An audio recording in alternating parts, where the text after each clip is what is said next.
For all of our lives, we've been told baseball is a marathon. The games have no clock.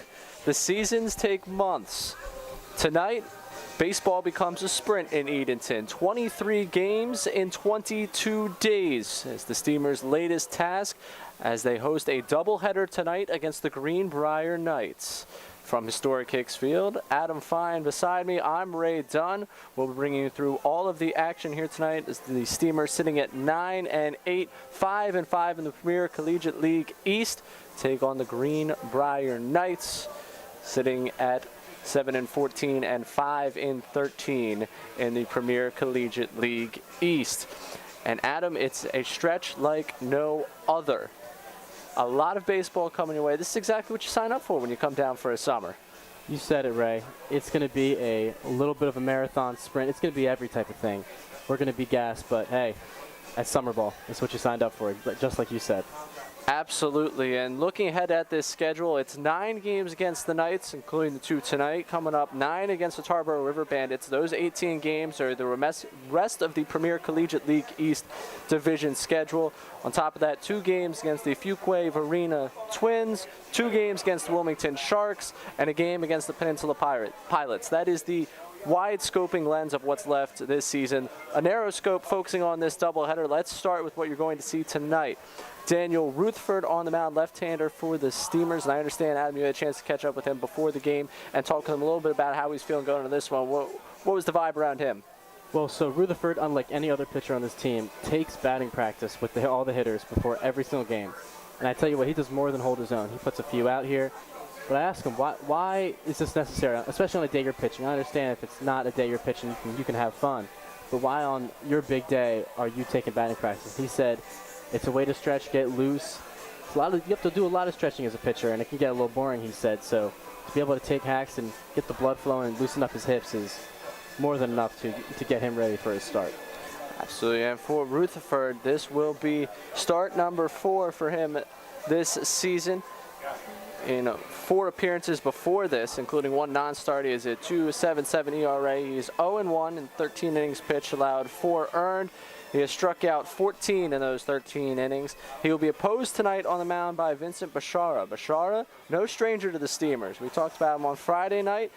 Once again, he's pitching against the Steamers, a 4th time pitching against them. And he got off to a hot start against the Steamers, but they kind of had his number on Friday night. Well, yeah, he was very successful in his first 2 outings. He's the Greenbrier ace, and he knows what he brings to the table. But the 4th inning on fireworks night was the fireworks for the Steamers as Casey Hare deposited a 3-run blast over the Bud Light sign, and that was the beginning of the end for Vincent Bashara. Bashara, total this season, he has started 2 games. He's pitched in 3, all 3 of them against the Steamers. 11 innings pitched, a 4.09 ERA. He struck out 9 batters in those 11 innings, also has a 1 whip. So, getting from the pitchers to the lineups. First for the visiting Greenbrier Knights, Juan Luga, the shortstop, batting first for the Knights. Trent Hanchey. Death taxes, Trent Hanchey being top 2 in the order for the Knights. He is playing center field, batting second. Jacob Jackson playing second base, batting third. Lincoln Ransom has the catching duties, and he is batting cleanup. Warren Bailey at first base, batting 5th. Jose Cazorla, we've seen the power show he can put on. Designated hitter, batting 6th. In-Jae Hong, the left fielder, batting 7th.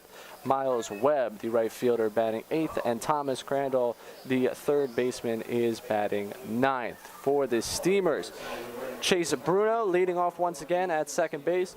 Hunter Cole is in right field, batting 2nd. Anthony Stalen, the shortstop, batting 4th, and Ian Jenkins, once again that cleanup spot, designated hitter this evening. I mean, he had a crazy batting practice round today, making this ballpark look small, which is not easy. However, he was putting balls off the school, dead center to right field, and he looks locked in today. He looked locked in today. I got a chance to talk to him just at the dugout, and he said he's putting one over the fence tonight. That was his words, not mine. Batting 5th is Case Kermode, the catcher. Batting sixth, Jackson Hipp, the center fielder. Casey Hare at third base. His family's still in town. We know what happens when his family's in town. He has big games, so want to make quick mention of that. He is batting seventh. Jacob Mustaine, the first baseman, batting eighth, and batting ninth is Ryan Kay.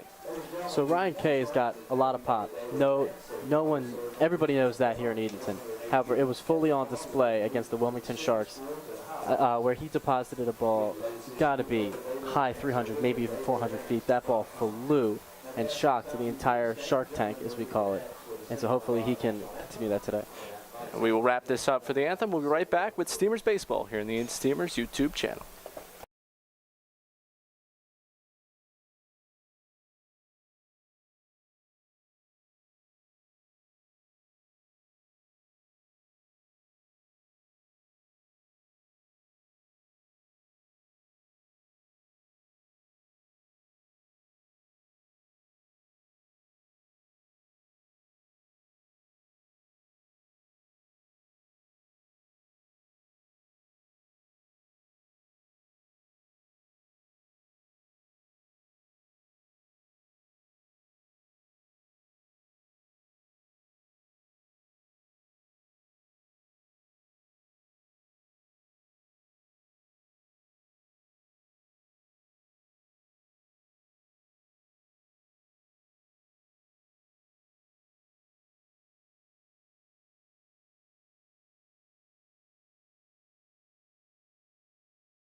Welcome into historic Hicks Field. If you didn't catch the pregame report, Adam Fine alongside myself, Ray Dunn. The Steamers taking on the Greenbrier Knights on the Steamers YouTube channel tonight. Steamers coming to this one 9-8 off a loss on Saturday night to the Wilmington Sharks in a non-league game. The Greenbrier Knights coming in at 7-14. 5-13 in the division off a loss to the Tarboro River Bandits on Monday night. The Knights have lost 6 in a row.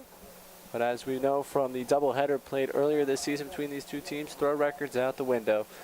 All that matters is what happens on the baseball field tonight. Juan Lugo leading things off for the Knights as Daniel Rutherford takes Mount Adam. Let's play some baseball. Let's do it. Let's play two. Hey, I'm all for it. The teal and white, Daniel Rutherford winds kicks, and the first pitch is cut on and missed.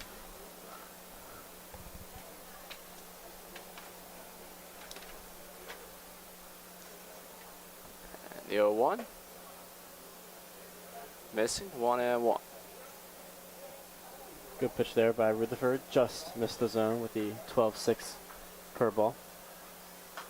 This one foul back, 1-2. And what are you looking for when you see Rutherford take the mound? He's got to establish his fastball early, and then if he can throw the off-speed for a strike, that'll be the key to success for him. Because if you're able to throw the off-speed for a strike, not just the curveball, but the changeup as we saw there, then he's got everything in his arsenal, and it keeps all the hitters off balance because they can't really sit on a pitch. We've seen at times this season when he's been on, he's been very, very difficult to hit the way you were just saying. The 2-2 is hit. This one to left field. One caught, one away. Well, Ryan Kay is always practicing out in the outfield. Coach Marshall McDonald is hitting fungos to him out and left to get extra reps, and it seemed to pay off there. Did, reads that one. A few steps to his right. A few steps to the left field line, making the grab. And that will bring up Trent Hanchey, the center fielder. Rutherford's first pitch to him. In there for a strike, 0-1. Rutherford pitching backwards there, good changeup. See, now if you're Hanchey, you cannot sit on a pitch with the first pitch changeup, because the curveball can come, the fastball can come, or the changeup can come again. And when you're off balance and not necessarily sitting a pitch or have to look for 3 different pitches, a lot of you may make contact, but that's a lot of weak contact for the hitter. He's worked himself back ahead. 2-1, Hanchey. Best guys they have at getting on base. And like we said in the open, just always in this 1 or 2 spot for the Knights, depending on the order that evening. 2-1 to him. Up and away. Hanchey's one of those guys that he doesn't have to have sharp or hard hit ball or good contact to find a way on. We saw him off Clark Dearman just kind of fist one down the left field line and find a way for a double. He knows a thing or two about just finding a way on, making it happen. He makes it happen there. 1 out walk. First base runner of the evening for the Knights, for Jacob Jackson, the second baseman coming to bat. Jacob Jackson's got some shoes to fill, as Zach Cold Snow not in the lineup tonight. Yes. Cold Snow is giving the Steamers pitching staff fits. Yeah, I don't want to speak for DR, but I bet it's nice not seeing Zach Cold Snow in the 3 spot here tonight. I think he would agree with you on that.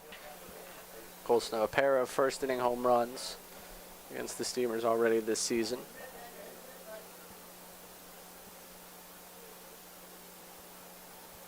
This would be the situation to do it. Both those home runs drove in multiple runs. That one's in for a strike. He was count up at 1. Jackson. Yeah, and doubleheaders, Ray, are all about momentum. And so to have Cold Snow starting the game off, per se, like that, it can really become a snowball effect for the Knights and get them rolling on a long day. You mentioned that, just trying to find energy, especially in a long day, a hot day like today. Getting that first win, getting those first runs. How important that will be for you later. Just going to the locker room in between doubleheader games. Again, these are 7-inning games. Going to the locker room between games, what's the difference between a win and a loss in terms of how you're feeling for that second? Well, it comes down to the term like when you're pressing, because you want to avoid pressing and you want to, as a baseball player, you want to be relaxed and let the game come to you and just kind of go with the flow. But when you lose the first one, you start to press a little bit, like, I have to win. We have to win the second game or it's a terrible day. And more like for the winning team, it's more, like we have a good start to today. Ground ball to shortstop, Stalen to Bruno, over to Mustaine, and that's a double play. It gets the Steamers out of the inning. I imagine you're not going to be pressing after watching that happen. It's always good with a double play to start off the first inning. Rutherford faces the minimum, double play gets him out of it. Game not up at 0. Steamers getting their first chance to bat in the bottom of the first when we come back on the Edenton Steamers YouTube channel.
Welcome back to Historic Kicks Field. Myself, Ray Edenton, and Adam Fine taking you through all the action this evening, Steamers and Knights.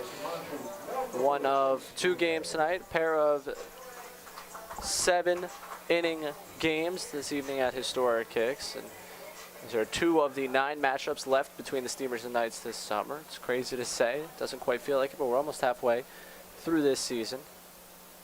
Yeah, I mean, when we hit the dog days and we're 15 games in out of the 23, it's gonna feel like this. We're gonna want the season to be moving along a little faster, I bet. But For right, especially when it gets hot out. yes, for right now Not it to is. say It is already hot. It is hot, but you had 2 off days to prepare yourself for the heat tonight. As Chase Bruno swings through Vince Pizarro's first pitch and grounds the second one into the Steamers dugout, or the upper portion of that dugout. Head on a swivel, as always in the dugouts here at Historic Kicks Field. Quickly 0-2 to him. Bashar's pitch up and in. 1-2. Yeah, Bashar is going to really look to attack the Steamer hitters tonight. Doesn't want to be taken out in the 4th inning again, like last time. He's going to want to announce his presence with authority. Here's 1-2. Outside. 2-2. There's only so many tricks you can show when you've seen a team this many times. I mean, yeah, Bashara knows how to attack the hitters. The hitters know how to attack Bashara, so get ready for some good baseball. And he gets the better of Bruno. Swing and a miss, struck him out, 1 away. Gonna bring up Hunter Cole, the right fielder. Have we talked enough about Hunter Cole this season? You know, I would say yes, but let's just talk about him more. Why not? That's Hunter Cole hitting .317, .425 on base percentage, 4 home runs, 12 RBIs. So 7 steals, leading the team in home runs, RBIs, steals. Takes the first pitch for a ball, 1-0. Home runs, RBIs, steals. He's well on his way to having that MVP season. Stalen's got him in hits. So he did lose the hits crown to Stalen as the 1-0 to him. Been away, 2-0. I tell you what, Ray, it's going to be exciting in these next, just in case we get a little bored in these 23 days, it's going to be exciting to watch Stalen and Hunter Cole battle it out for some statistical categories. 2-0. Ground ball, slowly, second base. Second baseman charging. Not going to get him at first base. Cole has legged out an infield single. I didn't even think he was going to try and throw that one over. Yeah, I mean, that's a easy base hit for Hunter Cole. Anytime you hit it that soft towards the right side, the second baseman had to charge to the grass for that one. I mean, with Hunter Cole's speed, that's an easy hit. Anthony Stalen coming to bat. The shortstop from Concord University hitting .362 so far. The first pitch to him. He swings, misses it. 0-1. Now the team leader in batting average, minimum of 15 plate appearances, because Case Kermode hitting .385, only at 14 plate appearances though. So. Oh, well, that'll change tonight, so maybe we'll have some stats to update. Yes, we will. Every day there in the office as he pops this one up into foul territory. Brett Folk getting out of the way. First baseman, no idea where that one was going. It lands foul. New life. New life for Anthony Stalen. A good hitter with 2 strikes. Doesn't like to strike out much. Always finds a way to either foul it off, put the ball in play, make things happen. That one just between the shadows and the sun, so one to give benefit of the doubt. Warren Bailey over there at first base, maybe not quite being able to decipher between the two as Stalen cuts on and misses this one. He is struck out, 2 away. Yeah, that's a good pitch from Brashar. He's got a sharp slider. Threw it to him the first pitch and for his out pitch. He's got confidence in that pitch tonight. Ian Jenkins, designated hitter, coming to bat. 2 away, Hunter Cole still on first. First pitch, Cole going.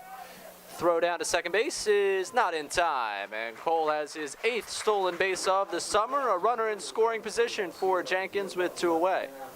A great idea there by Hunter Cole. A close play, and it wasn't for the double clutch by the catcher. Might have been something else, but Hunter Cole making it happen. just sliding in beneath the tag. Jenkins hitting 333, 378 on base, percentage 9, runs batted in as Cole on his way again. This throw getting into left field. Cole coming around third, and he will score. The Steamers take a 1-0 lead here in the bottom of the first. Hunter Cole making it happen on the base paths. Wow, I mean, to steal on back-to-back pitches, I bet the catcher wasn't expecting that. And the throw beat him. The only problem is the throw went into the bullpen. And Hunter Cole comes around to score the first run of the game. Not many times you're going to get the run when the throw goes into the bullpen. Just going to be bold out there and say it. That one's in there for a strike. Well, with Hunter Cole now scoring, Ian Jenkins has a little less pressure. I bet he was thinking about the job he had to do, and now it's anything can happen with the bases empty. Takes the 2-1 pitch to right field. Right field ranging over, making the catch. Ian Jenkins is retired. However, Hunter Cole making things happen. What's new? Yeah, it should be the headline of the season at this point. 1-0 Steamers as we head to the second inning here in the Edenton Steamers YouTube channel.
Blake Gibson coming into the game for the Steamers. More on that.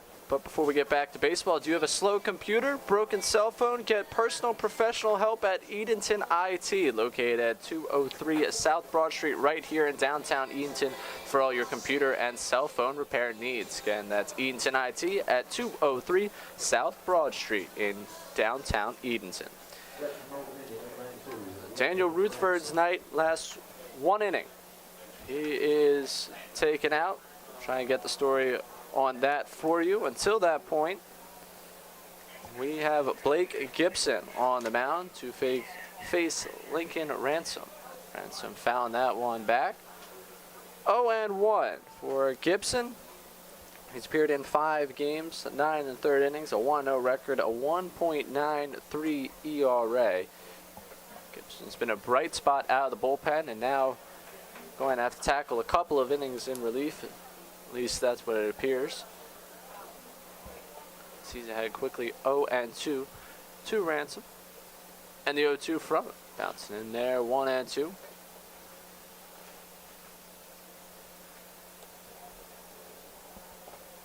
Gibson a 12.54 strikeouts through 9 innings. And his 1-2 is low, 2-2. Catcher Ransom has had some success against these Steamers this season. Pair of home runs. And the 2-2 from Gibson. Breaking ball. Sky to left field. Left center at least. They're looking up. Now this one is gone. A solo home run for Lincoln Ransom. Almost on cue talking about his home runs against the team. He sends one out and ties this game at 1.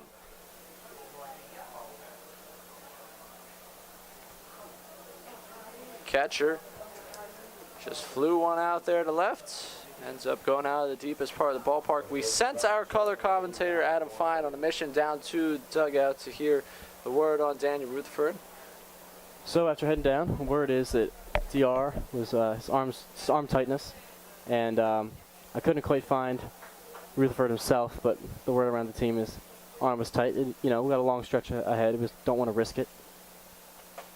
So that is why he has exited the ball game. There you go. Sideline reporter, color commentator, all rolled into one. Adam Fine helping us out, getting the inside word on what happened. As Gibson ahead now 1-2 to Warren Bailey, the first baseman. I mean, listen, I don't get much exercise these days, so got to do what I can here and there. It's true.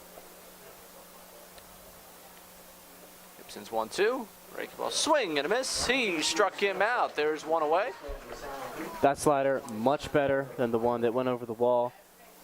That one bit down towards the knees, kind of the shin area of the hitter, and as a result, it got a swing and miss. The last one was kind of hung a little bit and gave Ransom the opportunity to hit it a long way. Jose Cazorla up to bat, taking the pitch now in there for a strike, 0-1. Cazorla, the designated hitter, the guy in this lineup with power. We're going back to that slider. You don't see, I was pretty surprised to see Gibson give up a home run on the slider. That's one of his best pitches. That's his out pitch. And ever since that bomb, he's done a lot better sliders in the last to Cazorla and to Bailey. To Cazorla, he grounds to third, 2 away. I like to see Gibson stay confident, not give up on that pitch after a first inning, his first batter, per se, hitting a ball over the wall. Absolutely. Getting the ball rolled over to a hair, thrown over to Mustaine to get that second out. Now, NJ Hong. Next first pitch in there for a strike, 0-1.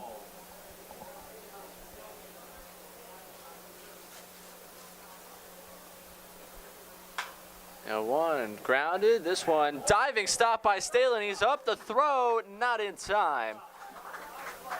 I tell you what, Ray, on turf, that might have been the greatest play I would have ever seen. 2 hops, a little too much on the grass, but Stalin still very impressive.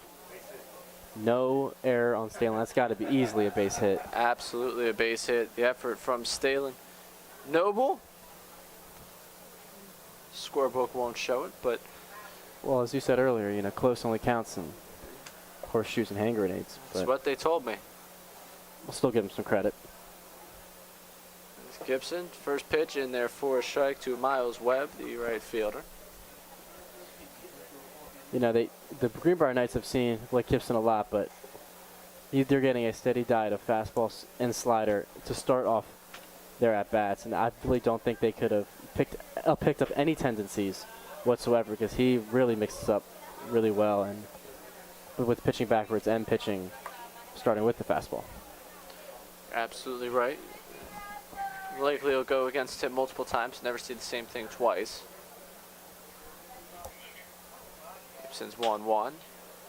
Flown to right center field. Hunter Cole going back, Hip going back. Hip going to make the catch.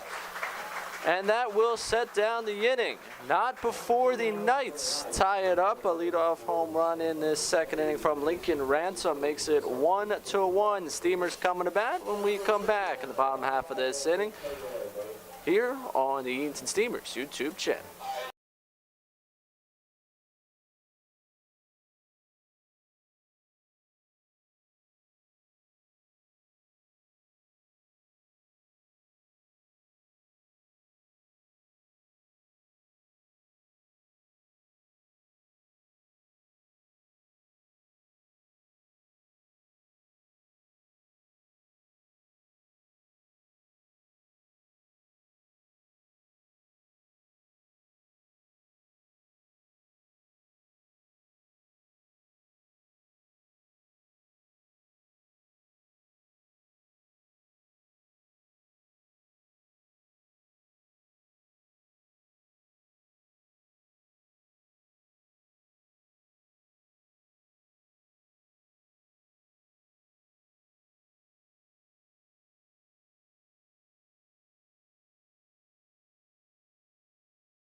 Welcome back to Historic Hicks Field. Game 9 at 1. Case Kermode, the catcher, coming to bat. Kermode. But here comes the 15th at bat for Case, so he'll enter the stats officially. Yes. The mid-inning game, guessing batting average. Kermode could have had an argument as he takes a strike that he is the best batting average. He is hitting .385, but only through 14 plate appearances. So also .429 on base percentage, a home run, and 3 RBIs. So everything will be locked in and official after this. He takes one up and in. He's going to count up at 1. The Steamer faithful did not like that. They've seen Case take a shot to the head one too many times already this season, Yes. thanks to me. Diving play in the outfield against the Knights the first time around. 1-1. Low and away, 2-1. Now, we did trivia here in between innings, Yes. and one of the questions was who has the highest batting average on the team. Now, I think it would have really stumped people if we did it next inning and Case Kermode were to end up getting a hit in this at-bat. And he is going to end up getting hit in this at-bat. And he will head down to first base. Leadoff man aboard. Takes ball right to the elbow. Yeah, that looked like it hurt. I could hear it from up here. Any type of pitch to the elbow with no padding there. You know, Case Kermode, a tough guy. He doesn't need an Evo shield or anything like that, but I bet that stung a little bit.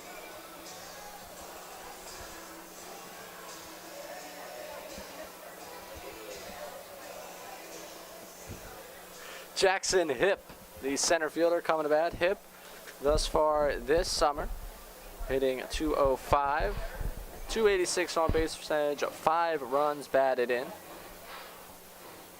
Now, 2 of those 5 runs batted in came on a clutch double in the bottom of the 8th inning, opening night against Tarboro.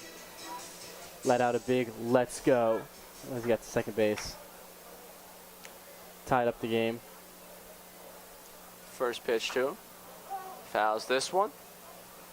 I think he fouled that off his shin. A little bit of we're kind of a ball magnet here tonight. Yeah, seriously, Steamers doing the most they can to have baseballs hit them right now. Hip was out in center field with us against Wilmington. At some point in the game, it just kind of came out. It seems like he's seeing the ball better in the at-bats. The results will come as they do, but it does seem like he was more confident in what he was doing. Kermode going, the throw from Ransom down to second, and Kermode's in there. A runner in scoring position with nobody out. But Ray, going back to what you said about Jackson Hip, he had a great at-bat in this final at-bat against the Sharks. 2 strikes, takes an outside off-speed pitch, which has been his struggle this season, and he smoked it to the right fielder. It was caught for the out, but it was a hard hit ball, quality at-bat into the advanced stat book, and so that really should soar his confidence heading into this game, heading to the doubleheader. Behind 1 and 2 right now. For Hip, he's getting a chance to play some center field, which is something he definitely wanted to try this summer and get just a little more expansive experience. As the 1-2 is ground slowly to short. Shortstop's got it. Throw to first in time. Kermode over to third base with 1 away. And that brings up Casey Hare. Well, not pretty, but Jackson Hip does the job. Moves Kermode over to third base, and now Casey Hare's got a RBI opportunity to take the lead. That's efficient baseball right there, if I do say so myself. Yes, it is for Hare. 5 of his last 11 with a home run and 4 RBIs. Yeah, Casey Hare is one of the hottest on the team right now. I don't know if it's just the July heat or something, but Casey has figured it out. His family is still in town. That's always a big plus for him. I went into the dugout today right before the game, asked him, I was like, so do we have another one over the right field fence? He smiled, yeah, why not? So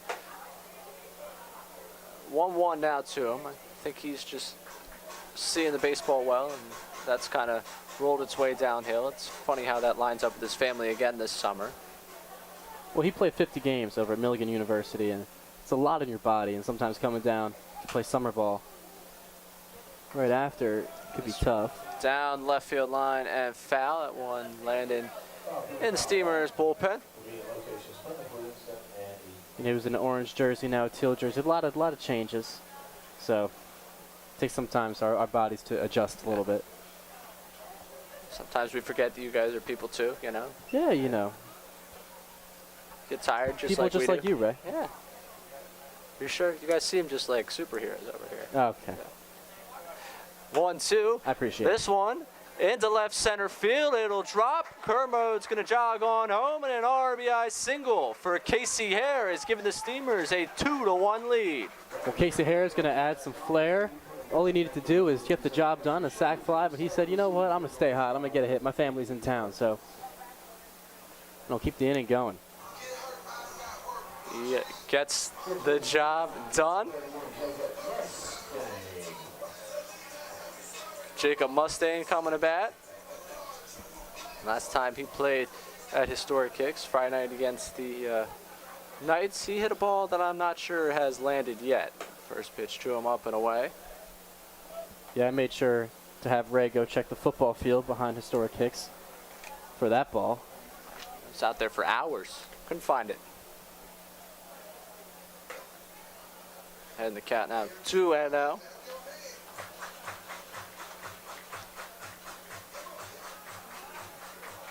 Mustang overall hitting 182, 357 on base percentage, that home run, and 3 RBIs.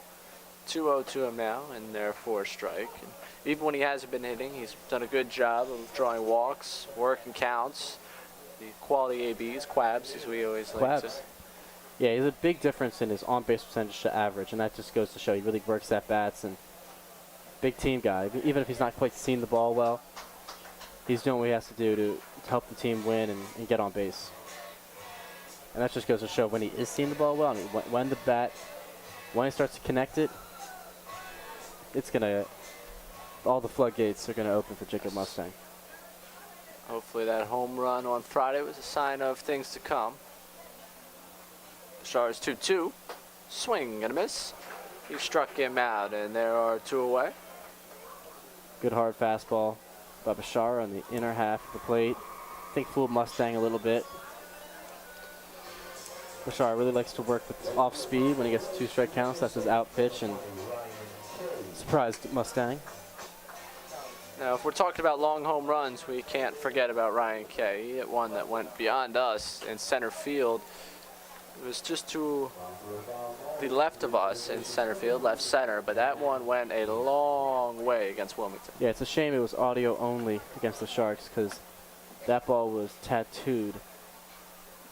Gotta be 400 feet. That one, Yeah, the entire Shark tank just goes silent. yes, even when they're up 11-4, they made 11-6. Ball went over the fence, the netting, and one hopped into the garage just beyond the field in left center. 1-1 now to Kay upstairs, 2-1. That's another player that, if he can get his bat really going here, it's going to be a difference maker for the Steamers, and you hope that home run's a kickstarter of something. Overall, he's hitting 229. That home run, 8 RBIs, and now Hare was going. Okay, found one off. I like to see Casey Hare work on his vault steal. Vault steal is when you take a shuffle, try and time up the pitcher's leg kick, and then go. I'm not trying to disrespect my man Casey Hare, but sometimes you do that for guys that aren't as fast, trying to get a little extra jump. On the previous pitch, he did it, but didn't quite get the timing right. So it's good to see it. To the backstop, and that will move Hare over. So it was good to see Casey time it up perfectly on that one, just a foul ball. But you know what? Hey, I'll get the jog over there on that last pitch. Always nice when you don't have to run full speed and get an extra base out of it. It's hot out there, man. I mean, Yes. Warm evenings. Just warm evenings. Shar's payoff pitch, swing, and a foul tip into the glove. He is struck out. That will do it for the second inning, but not before Casey Hare breaks the tie, gives the Steamers a 2-1 advantage with an RBI single. When we come back, it's the 3rd inning from Historic Kicks Field on the Edenton Steamers YouTube channel.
Welcome back to Historic Hicks Field.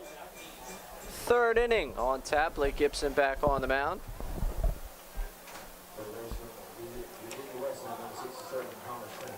Thomas Crandall, the third baseman, coming to bat. Gibson coming on in relief of Daniel Rutherford, from what we can understand, his arm tightness after his first inning pitched. We hope the left-hander from Embry-Riddle Aeronautical is feeling all right. Nothing too serious. Well, you know, Ray, we got a nice, pretty nice crowd for a Tuesday doubleheader. So I can tell you I didn't see this last year, so it's nice to see the Steamer faithful showing their support on a weekday. 2-0 in there from Gibson, and it is a nice crowd. The question with doubleheader is always not who shows, but who stays. Exactly. Got a long day ahead of us. It is. We have no choice but to stay. Well, I don't think there's anywhere else I'd really want to be. Yeah. 2-1 from Gibson.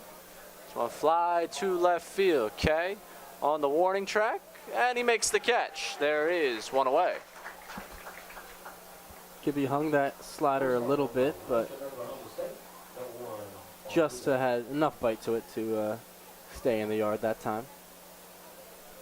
Juan Lugo coming to bat, and I'm curious if where the wind's blowing or just warmer weather, the way the ball's carrying, because not taking anything away from that fly ball or from the home run, but these balls seem to be carrying. As Lugo grounds this one, that's going to be a fair ball. Hare's got at third base, has some time to throw to first, and there are two away. 2 quick outs for Blake Gibson.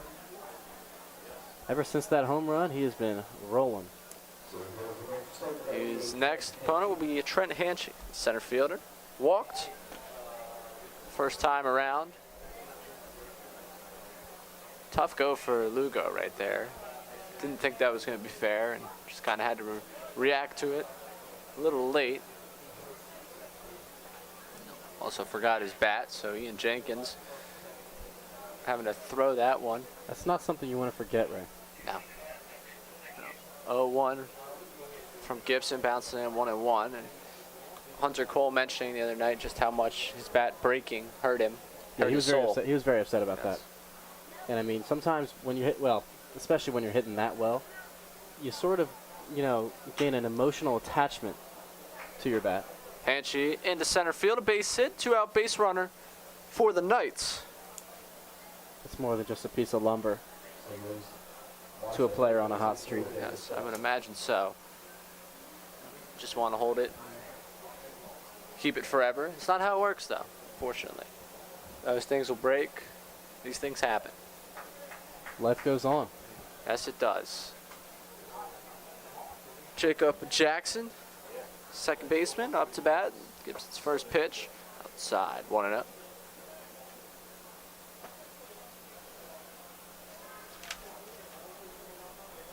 For Jackson, he grounded into a double play to end the first inning, his first time up.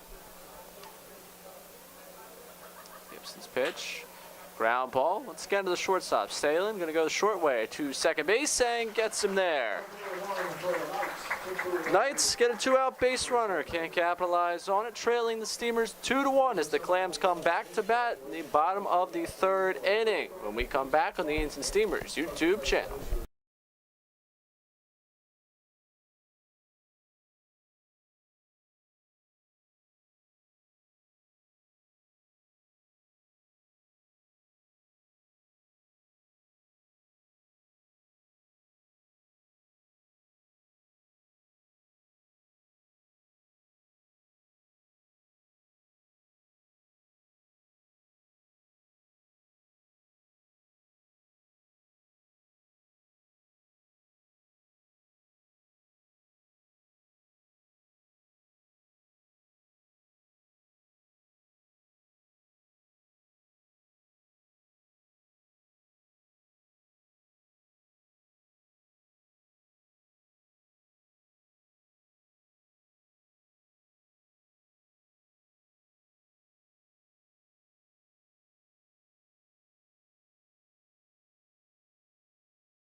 Well, welcome back to Historic Kicks Field. Before we get back to baseball, we want to let you know the 2021 Edenton Steamers merchandise has arrived. There are plenty of ways for you to pick up your new Steamers gear. You can visit edentonsteamers.com and place an order. Stop by Sound Feet Shoes of Edenton or head to the merchandise trailer located behind the first base dugout at Historic Kicks Field.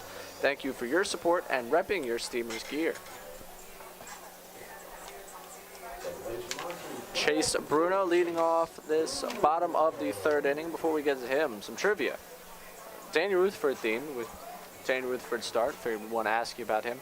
Question is, what JUCO was Danny Rutherford at prior to his time at Embry-Riddle Aeronautical University? Your hint, there's a steamer at this college, or who had been at this college for the spring. Pitch in there for a strike to Bruno. Again, the question, what JUCO was Danny Rutherford at prior to his time at Embry-Riddle Aeronautical University? The 0-1's Bruno, foul back, 0-2. And there is a steamer who spent his spring at that school. I like how all the trivia is geared toward the players now, as we had middle of the inning trivia with our other media guy, Nick. 2, foul back. It's a players' league. Yeah. Power to the players here.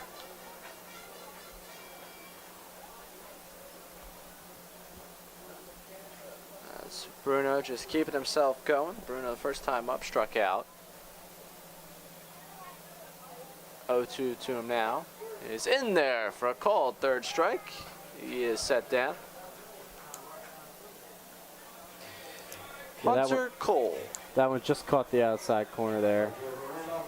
It's the second fastball that we've seen from Bashara with 2 strike counts. Definitely fooled Bruno and Mustang in the last inning. Hunter Cole up to bat, manufactured a run. His first time up, now he lines this one to right field. There are 2 away. Well, that's 2 quick outs and an unlucky out for Hunter Cole.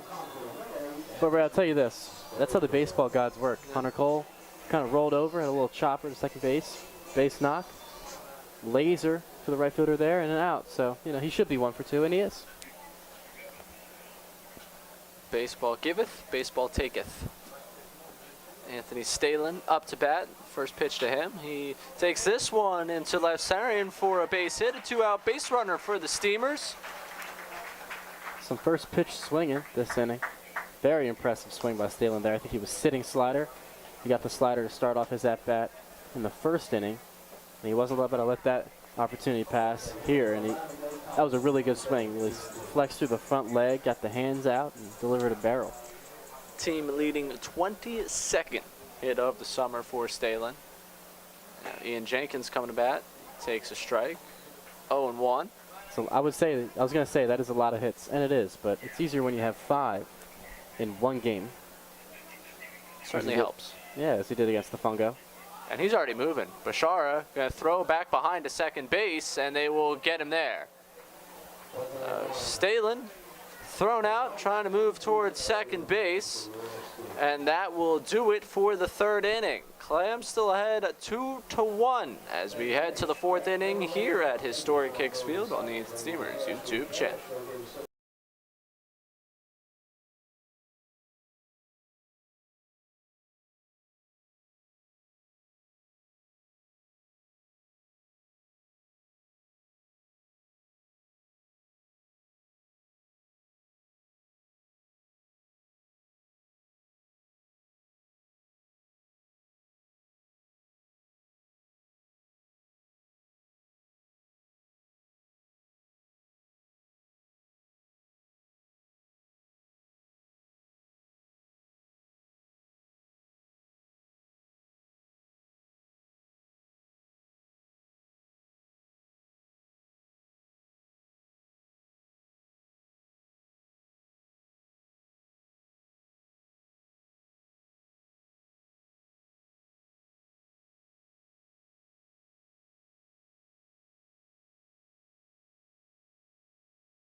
Steamers ahead of the Greenbrier Knights 2-1 as we start the fourth inning.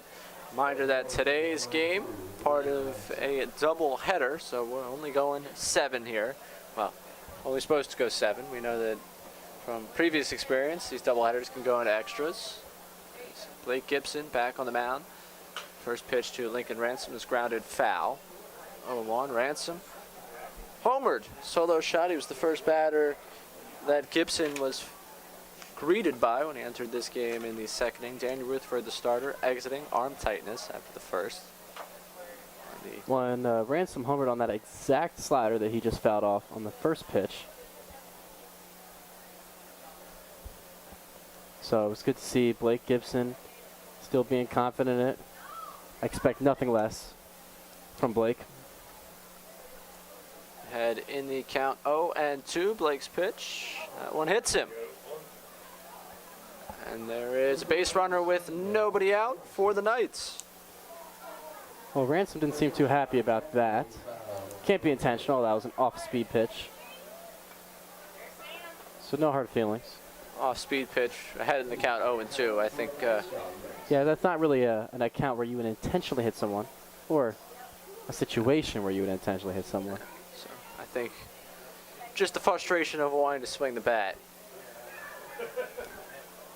Trust me, if it was an intentional, you would know. Yeah.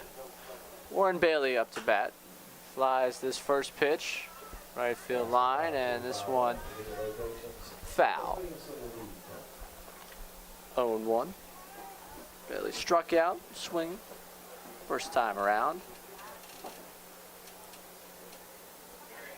By this power bats that combine the 4, 5, 6 of the Knights order. Chops this one, shortstop Stalen just going at that one, waving at it, gets into center field. And there are 2 on with nobody out. So Stalen there went with the approach to charge that and pick it out of the dirt with one hand. I think that was to definitely get the double play there, but kind of ate him up. Didn't time the hop up perfectly there. In that situation, you got to sit back, let the hop get to you, hit you in the chest, and then get 2 out, and then get the out at second base. Doesn't have to necessarily be a double play, but just get 1 out would help lessen the load here for Gibson. It will charge him with an error as the first pitch to Cazorla is popped into the air, and that will be an out. Put the infield fly rule into effect. Yeah, that was a big out for Blake Gibson. This inning could have gotten a little bit of away from him, but that first out is huge, especially not moving the runners. And Jay Hall coming to bat.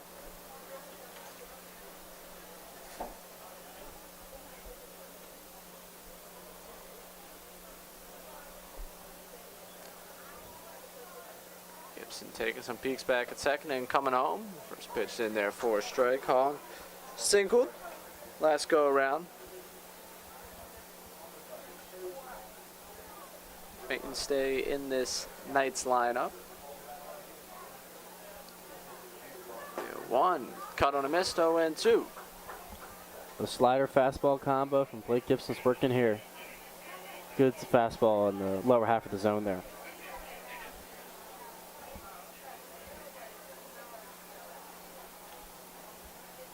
Ahead in the count, can play with him a little bit. The 0-2 pitch from him. This one flied to right field. Hunter Cole trying to find it. Now he does. Makes the catch. Nobody moving. There are 2 away. Well, Hunter Cole did a great job. First step back, able to get his positioning to catch the ball on the run as he's moving in. And that definitely intimidated the runner as he did not decide to go there. Hunter Cole, not necessarily known for his arm, but with that momentum, he could have definitely delivered a strike over there to Casey Hare. They don't have to know that he's not known for it. Fear him, give him a little fear. It's Miles Webb comes to the plate. Gibson's first pitch. Flied in the air. This one foul. It hits the netting near the merchandise trailer.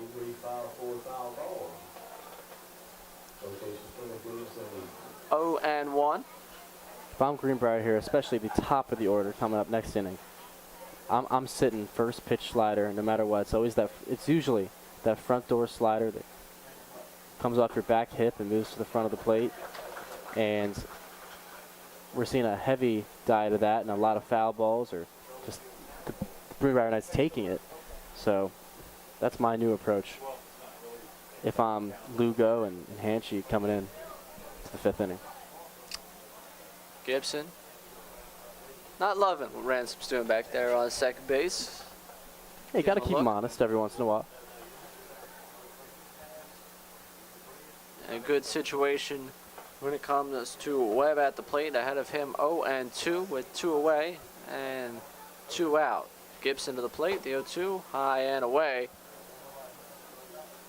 And nobody back there. I don't know if they were trying to work something out.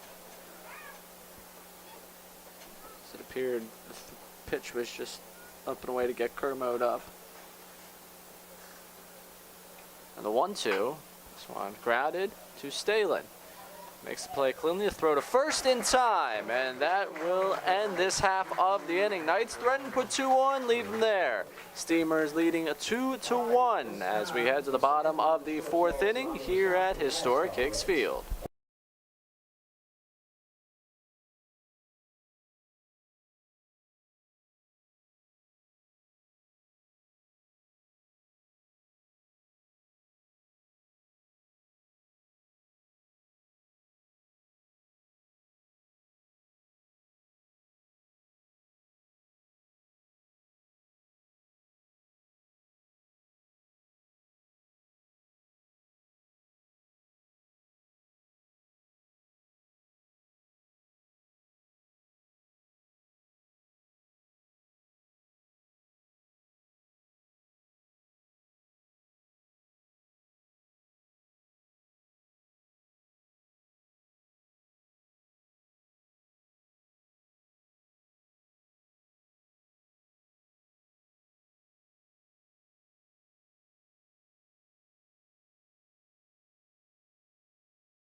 Welcome back into historic Hicks Field. Before we get back to baseball, we want to let you know about Venture Tours. The Steamers are proud to announce that Venture Tours is the official travel partner of the team for the 2021 season.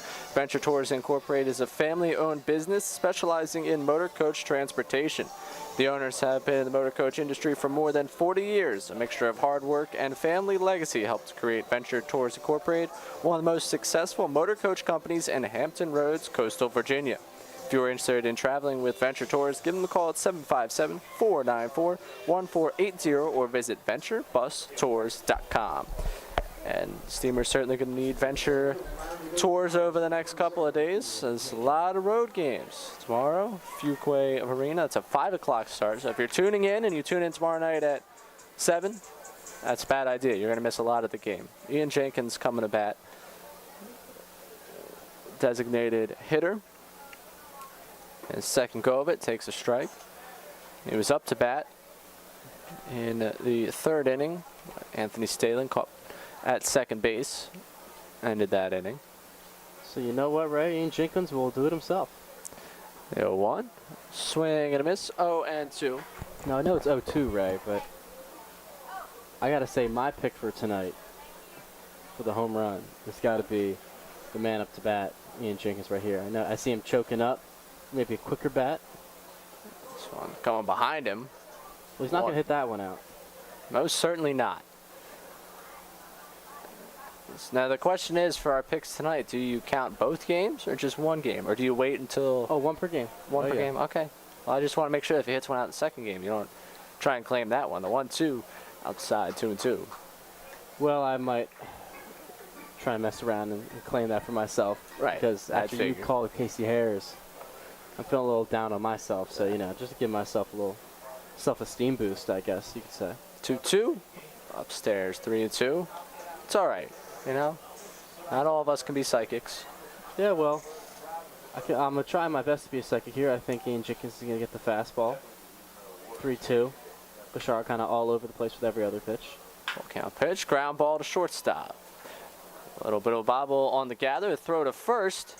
And there is one away. Well, that was a slider. Angel can still hit it hard. Lugo making the play at shortstop, and Kermode coming to bat.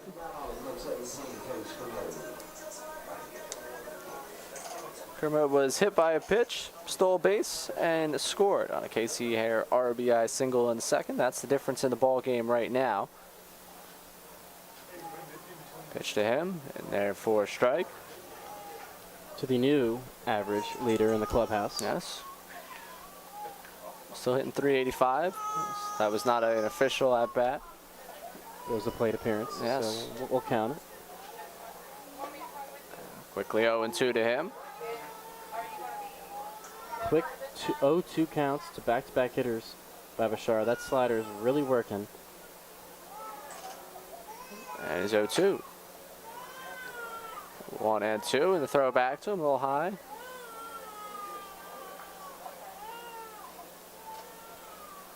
Yeah, but it's interesting because Bashar is having control of his slider, but not as much with his fastball. That's the second time this inning he's tried to go with the fastball upstairs to get the strikeout. It's now becoming, I guess, his strikeout pitch.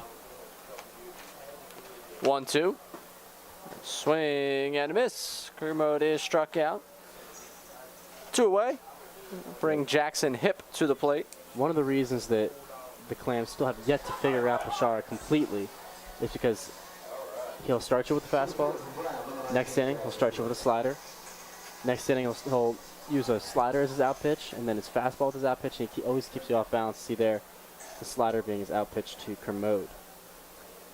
His first pitch to Hip is grounded once again towards that Steamers dugout. I don't know. Have you been one to sit on top of that dugout before? Is that something that you've partaken in? Well, here's an interesting story.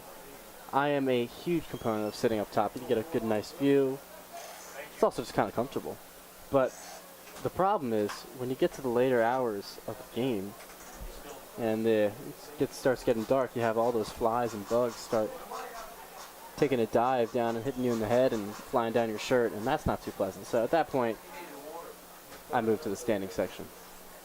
So you are a fair weather dugout top sitting guy. Yes. I'm hearing. It depends on the conditions. This one popped into foul territory, and after giving it a look, this one's going to land right next to the grandstand. Almost got Sam the Clam down there. Well, I guess that's karma for Sam the Clam winning the mascot race. This is finally first win of the season. Big night for Sam the Clam. Got some speed training in over there, 2 off days. He was 0 for 9 before that. 0 and 9 in those games. So good for Sam the Clam. The 0-2 to Hip. He swings and misses. He is struck out. Steamers lead 2-1. We're headed to the 5th inning in the first game of this doubleheader here on the Edenton Steamers YouTube channel. We'll be right back with some more baseball.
Welcome back to Historic Hicks Field. Steamers leading 2-1 as we head to the 5th inning. Thomas Crandall, the third baseman for the Knights, coming to bat. Flew out the first go-around in the 3rd inning. Now another chance. And Blake Gibson still on the mound. His first pitch, flown to center field. Jackson hip. In perfect position, makes the catch, and there's one away. Can of corn for Jackson hit. You got to enjoy that as an outfielder, especially center fielder.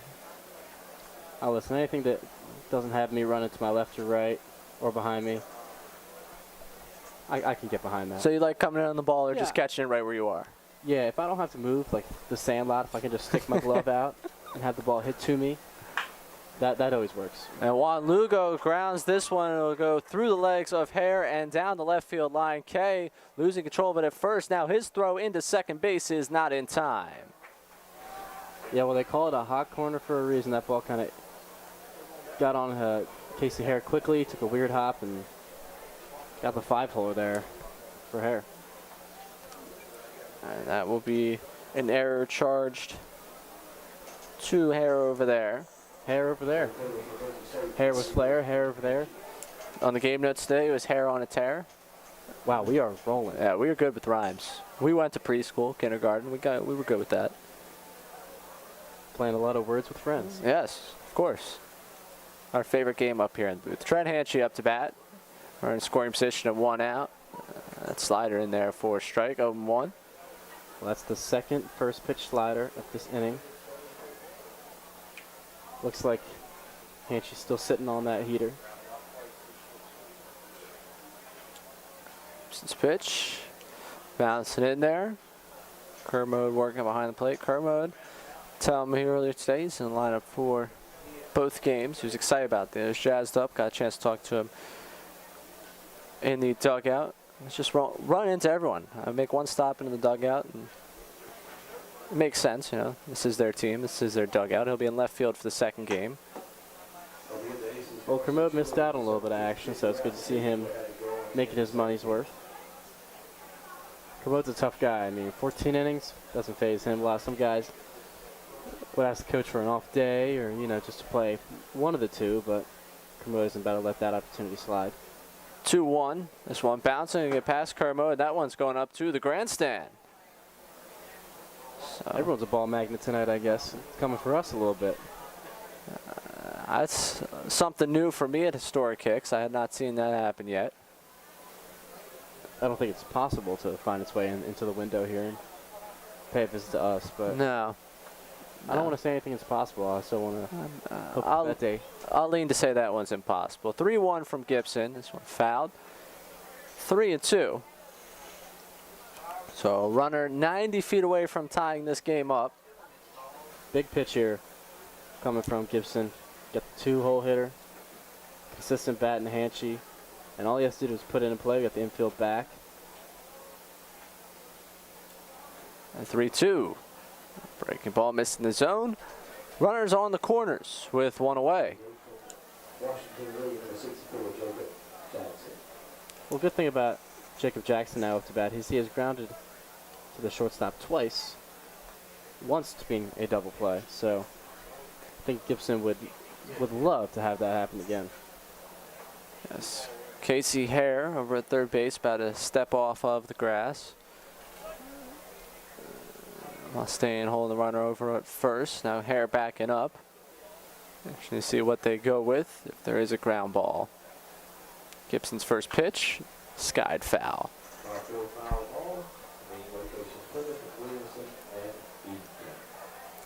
This will be a play of instinct, depending on where it goes in the infield.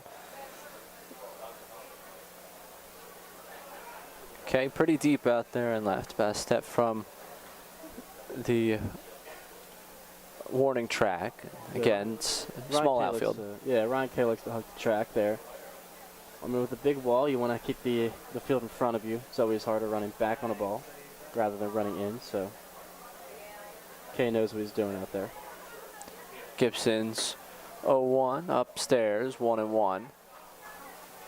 Back-to-back fastballs. You haven't seen that from Gibson yet tonight.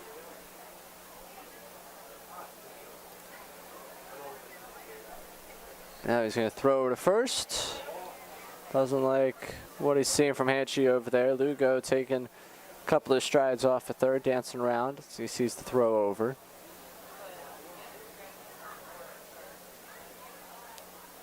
Gibson now coming home with 1-1. A slider in there, 1-2. Froze him. Good hard slider there.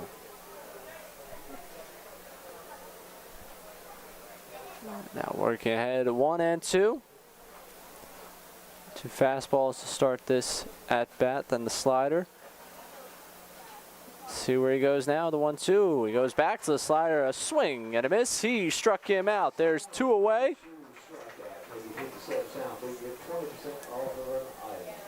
Big strikeout there for Gibson. Now the sac fly is out of order. You only need 1 up the middle. Makes it a little easier on our up the middle duo. I think I venture to say there's not a batter in which they would prefer more to be at bat if you're the Knights than Lincoln Ransom. Ransom with the solo home run in the second. He was hit by a pitch in the fourth. Another opportunity for him. Early season success against the Steamers. Gibson's first pitch to him. Ground ball, third base. Hare's got it. The throw over to first in time, and Gibson able to get himself out of a jam. They had runners on the corners with 1 out. It turns into nothing. We head to the bottom of the 5th inning. Clam still leading 2-1 here at historic Hicks Field on the Edenton Steamers YouTube channel.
Welcome back to historic Hicks Field. Before we get back to baseball, I'd like to let you know that every year the Steamers are proud to have the opportunity to raise money for the Jim Catfish Hunter ALS Foundation. On Saturday, July 24th, the Steamers wear special themed jerseys that will be auctioned off during the game. Proceeds will go towards the fight to strike out ALS. Catfish Hunter is an MLB Hall of Fame pitcher that lived just 20 minutes from historic Hicks Field. Unfortunately, he lost his battle with ALS over 20 years ago.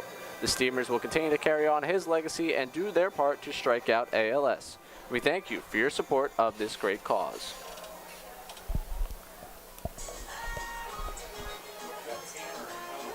Well, Casey Hare's getting a little busy here. 2 plays in the field. Now up to bat. This is the man you want to start an important bottom of the 5th. Keep in mind, we're only playing 7, so each inning down the stretch gets even more important. More and more value on every at-bat here. The reason why the Steamers have lead, an RBI single back in the second inning. Yeah, Casey Hare has had a lot of success against Bashara this season. Chance again. He did have the home run against him on Friday night. Takes a strike there, 1-1. So. Now that might be the best pitch Casey Hare gets all at bat. Fastball down the middle. He's looking for something off speed there. Still 2 more strikes to work with. But I think you're right on that one. I wouldn't venture to throw him another good pitch. He's going to sky this one to left center field. Left fielder coming on, making the catch, and there is 1 away.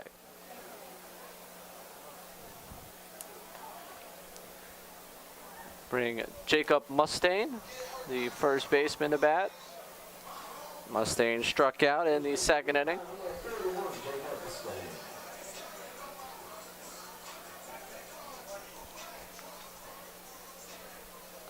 Shara, impressive getting into his 5th inning of work. We have not seen a lot of Knights pitchers do that thus far. His first pitch in there for a strike against Mustaine. Well, that's why they throw him against the Steamers. All his 4 starts this year. The 0-1. 0-2. Mustang not a fan of that call. Back-to-back backdoor sliders. And the 0-2 to him now. Pops this one up into the air. That one foul. Someone looking up from the grandstand, making sure it's not their car that's parked right where that was landing. Yeah, Ransom called for the outside slider again that time. Bashara missed his spot. Jacob Mustang but wants that one back. 0-2. One up and in. Almost caught the elbow guard of Mustang there. I think that was where that one was supposed to go. I'm not quite sure. Definitely somewhere close to that. Maybe not his elbow guard though. 1-2. Missing. Side 2-2. That was a great eye by Mustang. That pitch was just a tad more outside than the previous 2 sliders that he's seen for strikes on that at-bat. So to be able to lay off that one is very impressive. Just left it on the back doorstep. 2-2. Check swing. Going down, and they got him. He is struck out, and there are 2 away.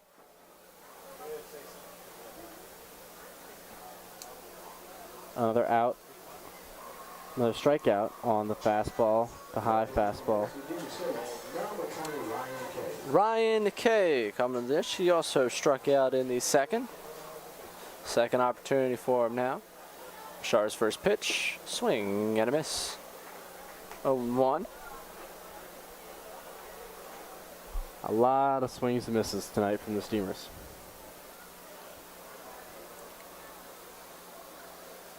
Eight strikeouts already from them.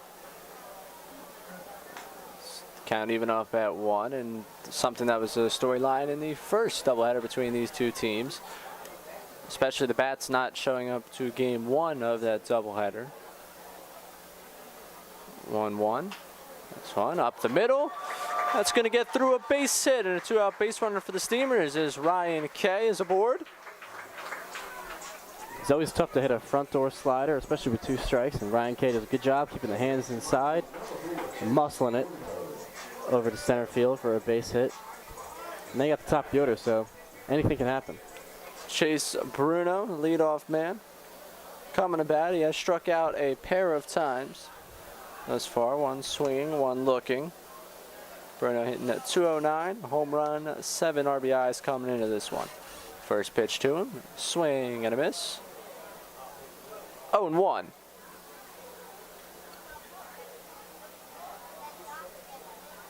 Got a night off on Saturday night. Casey Hare at second, Brian Hama was at third. 0-1 from Bashar. Upstairs, 1-1, and Brian Hama departing Edenton for a few weeks. Chance to come back at the end of the season, but got some stuff to take care of. R.I.P. in peace for now. Yes. Really good dude. I hate to see him go, but he will be missed in the clubhouse and on the field. Foul tip on the 1-1 back into the glove, and yes, 1 and 2. We did enjoy Brian Hama, enjoyed his company. Tell you what, no one had the appearance rating, APR, like he did. And he did a good job of keeping up with the style throughout the entire season. It wasn't the same thing as this one. Foul tipped into the glove, and he is struck out. That will conclude the 5th inning. Steamers holding on to a 2-1 lead. Knights coming to bat. The first of 2 games at Historic Hicks Field tonight. It's only 7 innings, so we're getting to the late stage of this one. We'll be right back on the Edenton Steamers YouTube channel.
Sixth inning about to get started here at historic Kicks Field.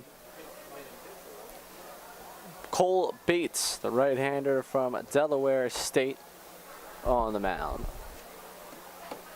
So that'll wrap up the night for Blake Gibson. We'll get to his stat line in just a second as Bates, first one cut on and missed, 0-1. Well, Bailey isn't quite used to that heat. Blake Gibson more of a finesse pitching from behind type of guy, and Cole Bates the flamethrower. His 0-1 is grounded to Bruno over at second base. He's up with it. Throw to Mustaine. There is one away. And for Gibson, came on in relief of Daniel Rutherford. Left after one inning. Arm tightness was the report from our own Adam Fine.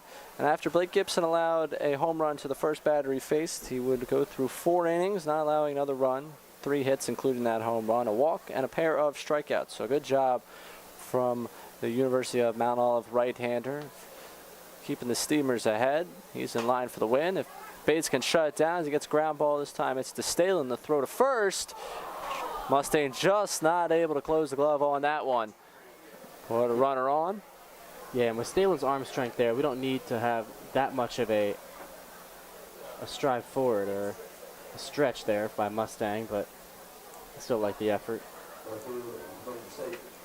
But a pitching duel we got on our hands for game 1. Absolutely.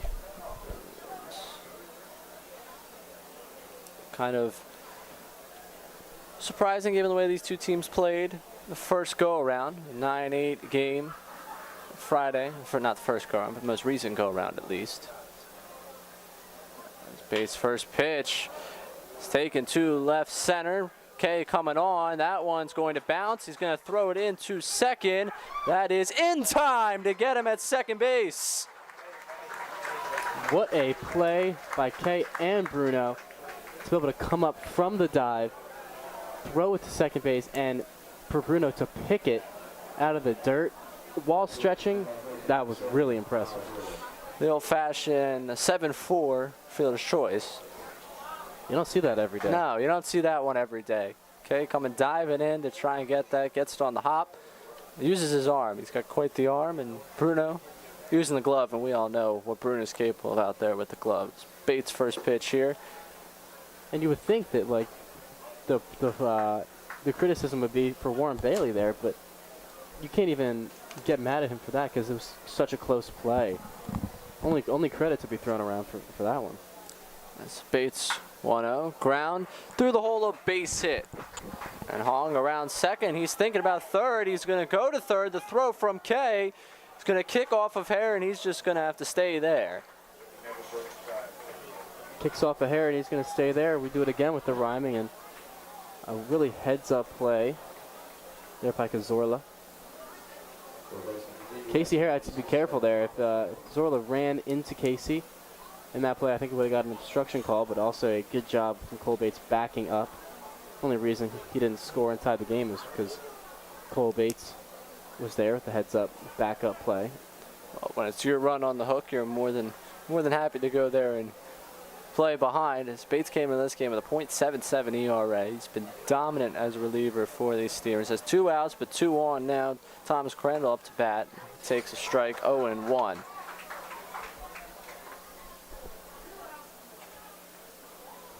Heads-up baseball all around there. This is Bates' 7th appearance of the summer. He's pitched in 11 2/3. I mentioned the .77 ERA coming into this one. Is 0-1. So on line towards right field. Bruno jumping. He's not going to be able to get it. Run will score. Cole now firing to the plate. The throw is in time to get him at the plate. So the Knights tie it up, but Hunter Cole able to gun the runner at the plate to wrap up this top of the 6th. Well, I was mistaken, Ray. Hunter Cole's got a cannon from right field, and he showed me right there, putting a strike into Case Kermode. Wasn't even close at home. It was not. 2 for 2, all 2 to 2, all knotted up. That's a tight one. Yeah, as we head to the bottom of the 6th inning. Steamers coming back at historic Kicks Field when we come back on the Edenton Steamers YouTube channel.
Welcome back to historic Hicksfield. Vincent Bashar is still on the mound as we get this bottom of the 6th inning underway.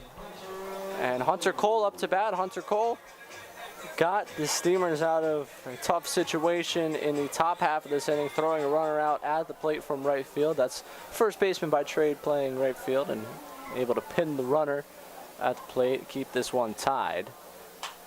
As he flies. Well, this year with injuries, we've had to sort of improvise a little bit. We had Aaron Copeland, the traditional third baseman, out in the center, and now we have Hunter Cole out in right. But strong arms out of both of them seem to know what they're doing out there. 0-1 to Bashar, or from Bashar, is in there for a strike. 0-2. The thing is, Hunter Cole already knows how to hit. That's not something he had to learn coming into Edenton. Oh, absolutely not. He's proven that time and time again. The 0-2 to him, he pops it in the air, keep himself alive. Hand must have slipped there. I'm not sure why he's shaking his right hand there. Base hit in which he threw the runner at the plate did score the run that tied up this game. The 0-2 to Cole, outside, 1-2.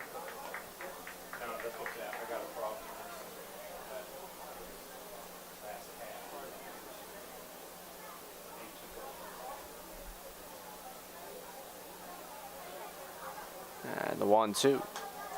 Found this one back, keeping himself going. Still 1-2. So Bates comes in the top half of the 6th, and a wacky inning.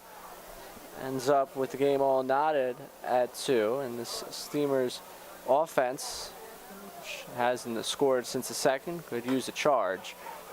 Count now even up at 2 to Cole. Yeah, kind of an action-packed top half of the inning. Hunter Cole putting together a good at-bat here against the tough pitcher Bashara. 2-2. Lines this one up the middle, a base hit, and the Steamers have a runner aboard with nobody out. That was a professional at-bat by Hunter Cole, fouling off pitches. Bashara's been money with the backdoor slider, and has the opportunity for the changeup that Hunter Cole fouled off previously, and then he missed his spot just once, and that was all it took for Hunter Cole to deposit a line drive into center field. And it's good to have the speedy guy on to start the inning. Already one steal tonight.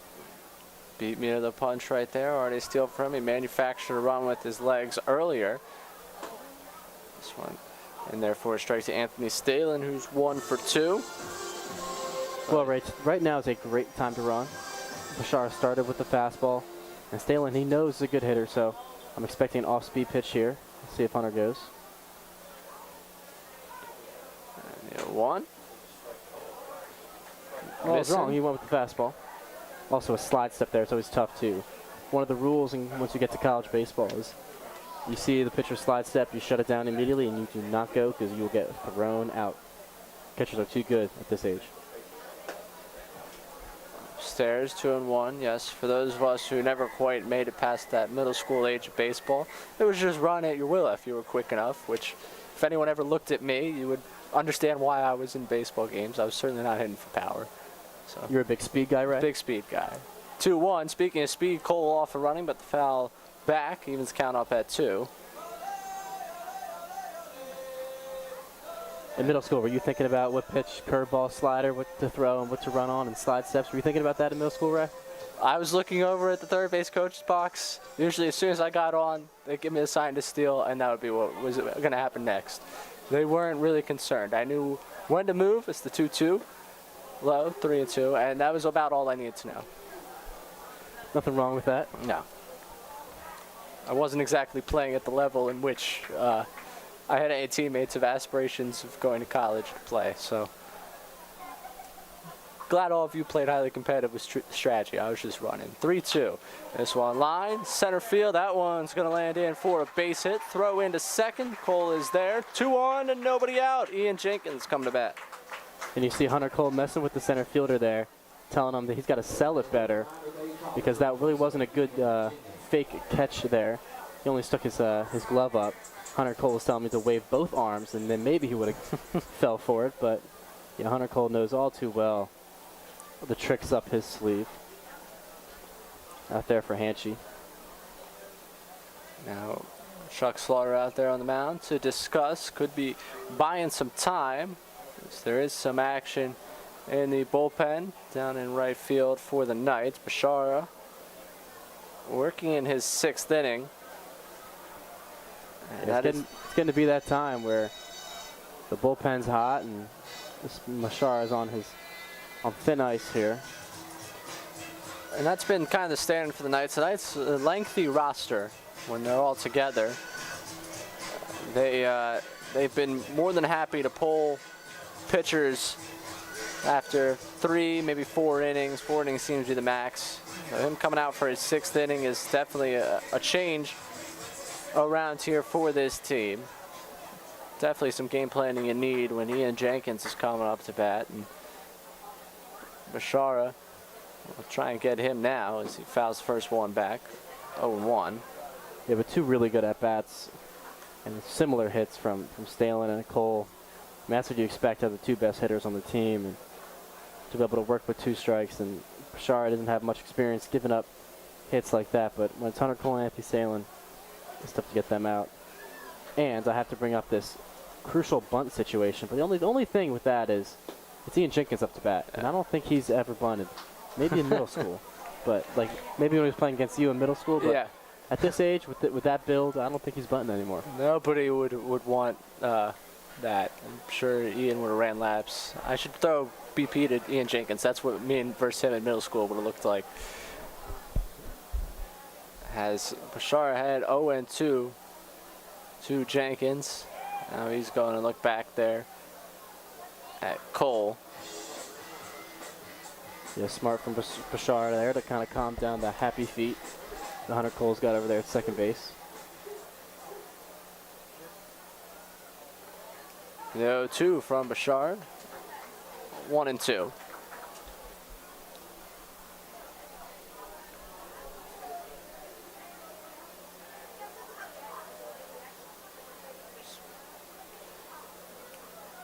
Bashara's 1-2. And check swing, nothing doing there. Evens count up at 2. Well, it was inside, left at the front doorstep. I like that catchphrase you got there, Ray. Words with friends paying off. Yeah, it really is. Just trying to grab as much as I can grab from the English language. 2-2, ground ball. This one to shortstop. Throw to second. There's one over to first. That one in time, a double play and a facelift on this inning from 2 on and nobody out to only 1 on and 2 out. Well, he got the runner over at the expense of 2 outs, and he's going to take a clutch at-bat from Case Kermode here to avoid some late inning heroics.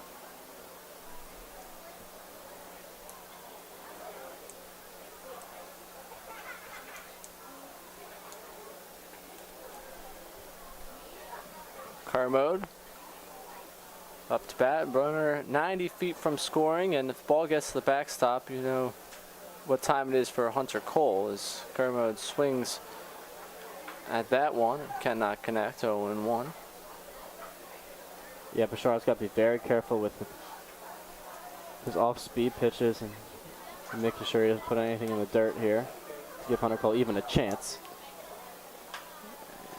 Fights this one off, foul, and that one towards the concession stand. Watch out down there, Britton. If you're throwing out some trash, that one's right near the trash can, right field side. That would be pretty cool, wouldn't it? I don't think Britton would enjoy getting hit by a foul ball. He's throwing out the trash. Oh, I meant if it landed in the trash can. That'd be pretty cool. The 0-2.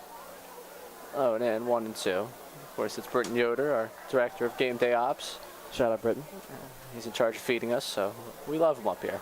Yeah, I want me a good cheeseburger after this game, so I don't want to speak poorly on Britton. Oh, absolutely. Me too. 1-2 now to Kermode. Swings and misses. He is struck out. Steamers put a runner 90 feet from the plate. Can't bring him in. Game not up at 2. We head to the all-important 7th inning here in Game 1 of a doubleheader at historic Hicks Field on the Edenton Steamers YouTube channel.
Seventh inning coming up here at historic Hicks Field, and fans, summer's starting, and you know what that means: graduation parties and cookout season. Bill Gardner's Biggs Party Tent is the perfect place to host your next get-together. Schedule a picnic before the game for your next birthday bash, graduation gathering, or business rendezvous. It's the classic choice for family summer fun. Call the office at 482-4080 for more details. Thank you to Bill Gardner and Biggs Cadillac Buick GMC for their support of the Steamers and sponsoring our newest addition to historic Hicks Field. Cole Bates still on the mound. Second inning of work for the right-hander. We begin this top of the seventh. We mentioned a couple times through the broadcast, if you're just joining us, however, this is game one of a doubleheader. So if you join us around the 7 o'clock hour, expect your normal Steamers baseball. You've missed a little bit. We can get you caught up on that as the first pitch to Juan Lugo. He cuts on and miss. 0-1. Well, Ray, in short, we got a pitcher's duel, and it's going to come down to the wire. It absolutely is. Only 7 innings in these doubleheaders. As Daniel Rutherford started this game, only lasted 1 inning before being pulled with arm tightness. That one in there for a strike. 0-2. Blake Gibson came on relief, 4 innings, allowed a run. Cole Bates allowed a run in the 6th. That tied the game up at 2. Steamers scored a run apiece in the first 2 innings. Bat silence since Lugo cuts on and misses that one. He is struck out. There's 1 away. And that fastball was humming. Easy out there for Mr. Bates. Reason why he leads the team in strikeouts per 9 innings. Came in the game 16.94. Just blowing it by hitters. First pitch to Hanchey in there for a strike. 0-1.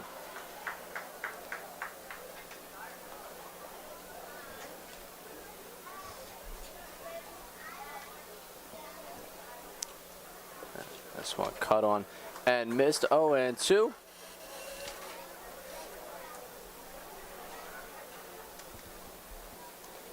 For Hanchey, he's been on board all 3 times. He's been to the plate, pair of walks, and a single. And not this time. 3 pitches, a swing and a miss. He is struck out, 2 away. Yeah, I was about to say, Cole Bates is a different beast.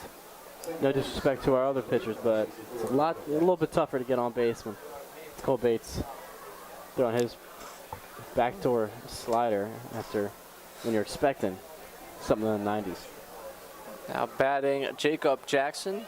First pitch, cut on and miss, and the stats bear it out, what you're saying, so it's not disrespect.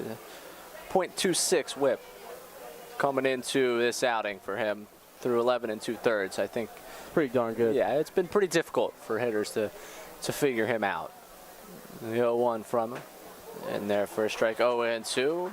Yeah, and there's nothing much you can do when you start. When you pitch backwards and you go with the slider first, that fastball just explodes out of the hand, and there's really not much you can do. Bates ahead, 0-2. Kicks and delivers. This one, a called third strike. He struck out the side. 3 up, 3 down. Steamers coming to bat in the bottom of the 7th inning with a chance to win this one at historic Hicks Field. We'll be right back on the Edenton Steamers YouTube channel.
John Keane coming in relief of Vincent Bashara for the Greenbrier Knights as we get to the all-important bottom of the 7th inning with the game knotted up at 2 here at historic Hicksfield. The first of a pair of games tonight from Edenton, North Carolina. Adam Fines with myself, Ray Dunn, in the booth. And we might have ourselves our first walk-off victory of the season coming your way. It's been a little bit, but that would be very exciting. First pitch to Jackson Hip, missing 1-0 for Hip. He is 0 for 2, a ground out and a strikeout.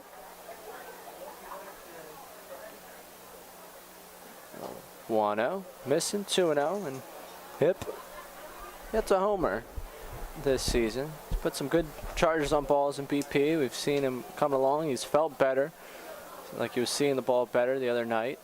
It's 2-0 to him. Cuts and misses at that one, 2-1. It's a tough 2-0 pitch swing out there. You got a slider running away. Would be a 3-0 count, but still ahead in the count. Keane's 2-1.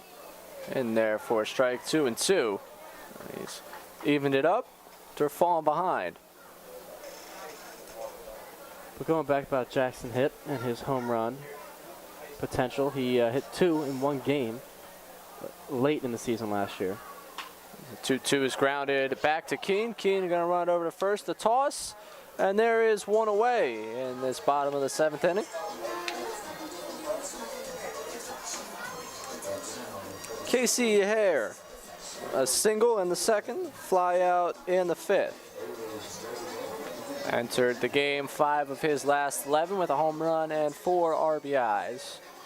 In that time, he's raised his batting average 60 points, 286 coming into this game.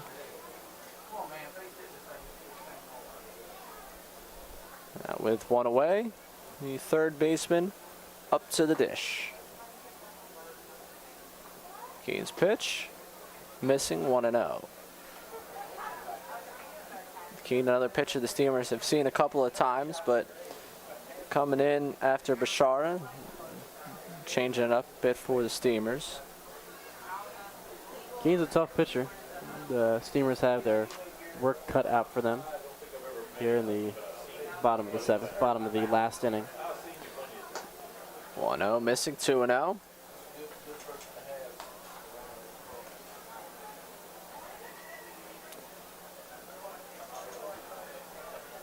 Aaron Copeland. Oh, look at us. Beat me to it. Aaron Copeland seems to be swinging in that on-deck circle. 2-0 to Hare. Catches the outer portion of the plate for a strike, 2-1. Hare doesn't like it. Fans don't like it. Yeah, the fans were backing up Casey Hare there. I mean, that barely caught the edge. Close pitch. Now it's 2-1. 2-1 now. Missing. Inside. 3-1. Still a plus count. Copeland looked like he was going to get the night off, wasn't it? And neither of the lineups we were handed for the doubleheader. Dealing with little nagging injuries. 3-1 now. Misses, and Hare is aboard. A one-out walk, and the Steamers have the winning run on base.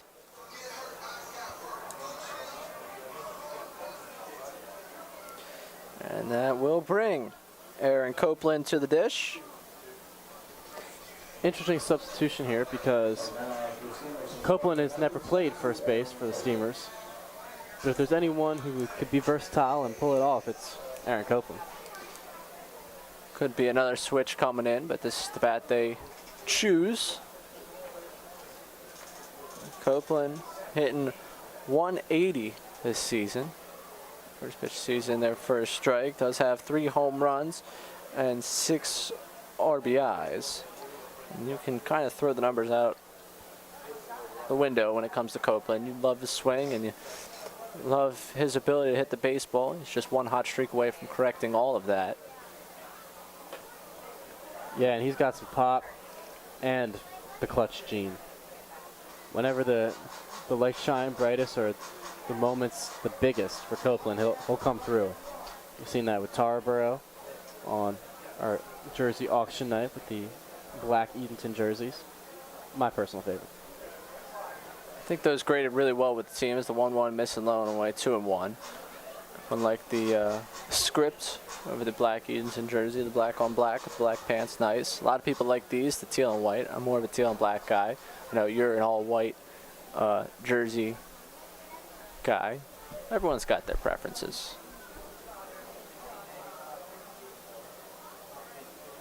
Keen, 2-1. One missing, 3-1. Keen's throwing hard, but he's having a little trouble finding the zone.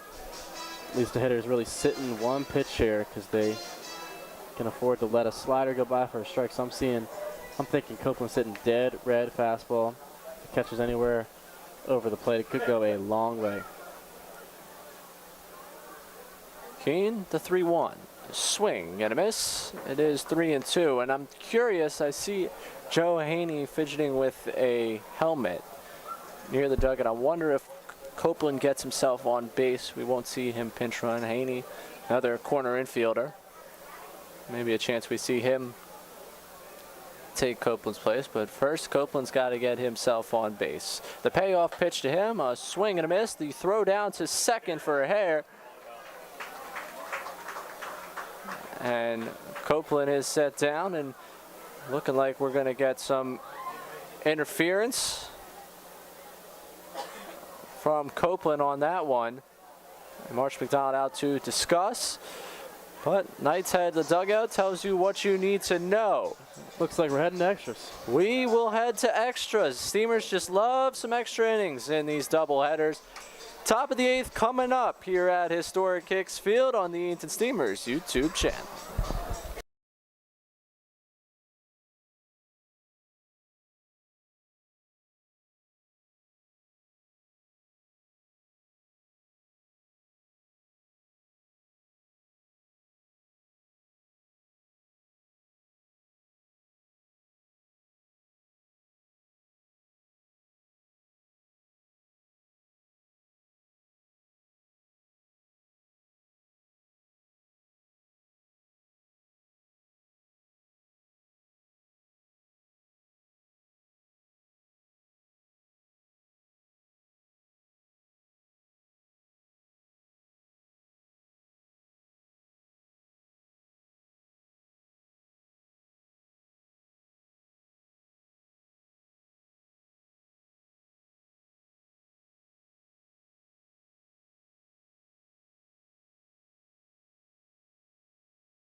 Extra inning time at Historic Hicks Field. Cole Bates back on the mound, top of the 8th inning. The first of 2 games tonight in Edenton. Steamers and Knights all knotted at 2, and Lincoln Ransom fouls this one. Well, just in case, 14 innings wasn't enough. We'll get some extras right here. Why not? Let's play 2 plus some. Hey, listen, I have fun hanging out with you up here, Ray. I mean, it could be worse things. I would hope there could be worse things. Ransom flies this one to left field. Kay running down towards the line and makes the catch. In the left field corner, there is one away. It's the second ball hit to the left field track out there near the Teal Monster. And tell you what, if the Greenbrier Knights did a couple more push-ups, maybe it'd be a whole different ball game. I don't know if you want to tell the guy who hit a solo home run in that second inning to do some more push-ups. Well, that is true. I'm not saying everybody, but, you know. Warren Bailey coming to bat. First pitch from Bates is fouled, first base side. You know, some people don't need push-ups. Some people are just naturally strong. Like me? Like you. Yes, yeah, obviously. Glad we were both going the same way with the humor there. Bates 0-1. In there for a strike, 0-2.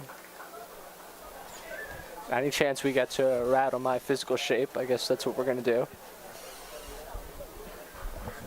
Listen, you're pretty much a specimen unless you're standing next to Josh Panetti, Jacob Mustang, or Ian Jenkins, I'd say. The 0-2 from Bates, grounded up the middle. Stalin not able to get to it. It'll go into center field. That's a base hit, a 1-out base runner for the Knights.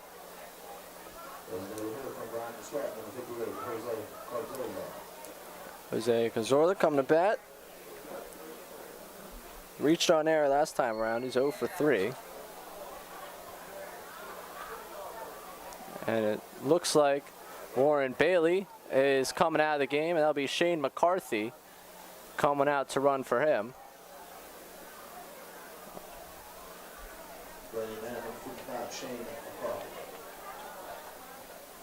Well, the two-way looks like he can run as well. Yes, McCarthy a bit more of a speedster than Warren Bailey. Warren Bailey more of the power guy, catcher, first baseman, cornering fielder. McCarthy, when he plays the field, outfielder. I think he's played a little infield, and he's off and running, and then this pitch is fouled back. And I see you shaking your head. Well, I'm shaking my head because if you're Cazorla there in this situation, 0-0 count, doesn't matter if it's a fastball down the middle. If you see McCarthy over there getting a good jump, you got to take that pitch and leave him in scoring position and let your bat do the rest after that. Bates 0-1, runner faked me out, thought he was going, he was not. Foul back 0-2, and that's what he can set up there, is by now making Kermode think a little bit behind the plate, maybe jump up, miss a ball, or get the pitcher thinking. Well, the difference is because Cole Bates went with the leg kick, the first pitch. Now he knows what's going on. He knows something's a little fishy, and then goes with the slide step there, and that's why McCarthy had to shut it down. 2 is grounded foul, third base side. Play not made by the Knights' third base coach. So we'd like to keep track of that here. What coaches are not fielding as much well. of a fan favorite like James Stalin. Makes all the plays. Bates 0-2 once again. McCarthy goes. Ground ball. This one's going to get through the hole, of base hit. McCarthy just a few steps off of second base. I think they've learned the lesson with Kay's arm. And it'll be 2 on with only 1 out. The Steamers, who led this game for the majority of it, allowed to run in the top of the 6th, knotted the game up, and now runner in scoring position in extra innings for NJ Hong. Now you got yourself a jam here as Brett Folk will take a trip to the mound.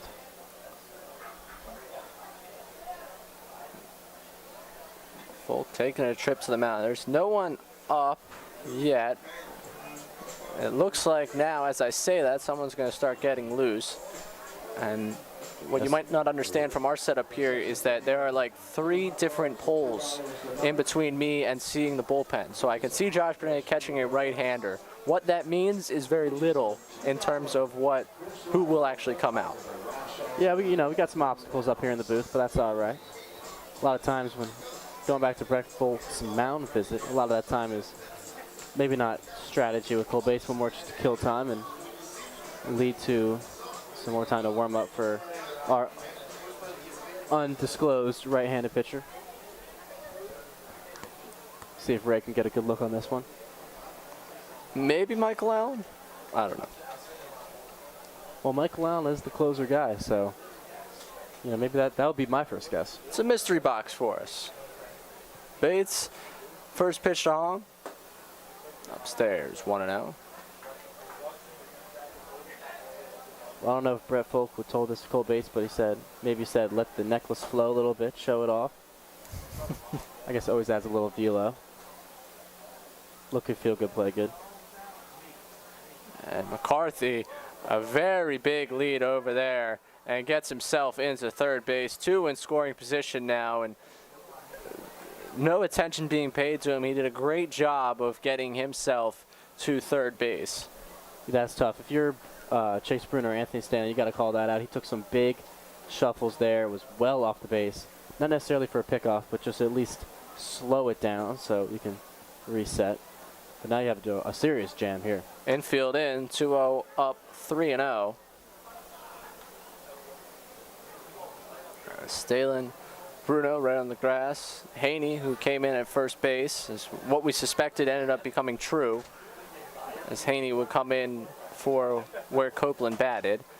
This one fouled back, swinging on the 3-0.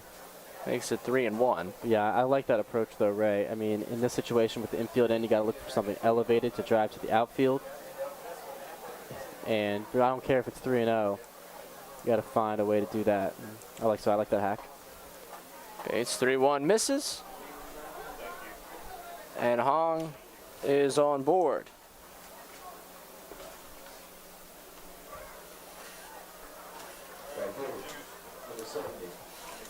Miles Webb coming to bat. So Webb and Crandall. Two due up. Crandall in the on-deck circle. Webb at bat. Last time around, he singled, was thrown out at home. This pitch to him is fouled back. I'm surprised to see Stalen and Bruno in. Obviously, in this situation, you have the corners up, but Stalen and Bruno are known to turn double play in the middle, so it is just full-fledged going for the play at the plate here. Bates 0-1. Foul back. That one caught a bit of Kermode. Not sure if that got his right hand when she was flexing out. Coming up. Umpire gave him a second to recollect himself. And now he's shaking out the right hand. Well, if you're Webb here, you cannot go down with the strikeout here. He's got to find a way to put the ball in play. I know it's easier said than done against a man like Cole Bates, but he's got to nut up and battle a little bit is what my coaches of St. Joe's say to me when I have situations like this. We'll see what Bates can dial up. Been able to blow up by some hitters this season. Ahead in the count, 0-2, his pitch. And this one lifted to left field. That'll drop. At least one run will score. They're giving the stop sign at third base. Casey Hare leaping to cut that ball off. And the Knights have taken a 3-2 lead here in the 8th and still have the bases loaded with one out on an RBI single from Miles Webb. Yeah, and that was a great pitch by Cole Bates, but just an even better swing. Ball low around the shin area, he chokes up and just puts the ball in play. You got to really tip your cap to Miles Webb there. Tough pitch and even better swing and clutch, to say the least, as now they take the lead. Marshall McDonald making a call to the bullpen. That means we'll step aside here for a few minutes on the Edenton Steamers YouTube channel. We'll be back when there's baseball back at historic Hicks Field.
Welcome back.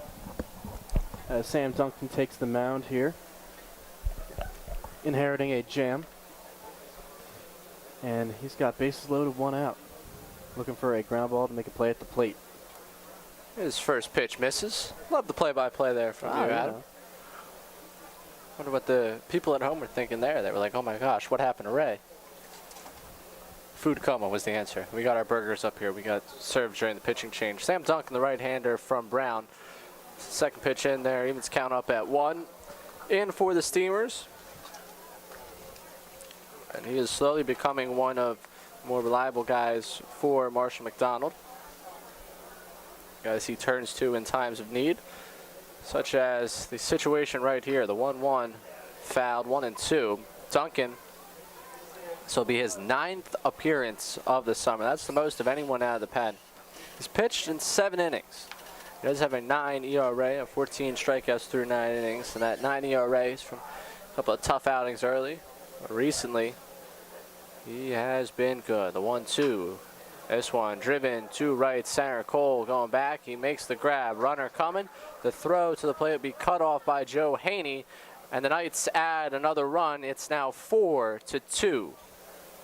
And once again, good piece of hitting. 2 strikes. Being able to drive the ball, infield in, being able to drive the ball in the outfield. And far enough to get the run in. You just got to tip your cap, especially with 2 strikes. It's so much easier said than done. So, and to be at the bottom of the order,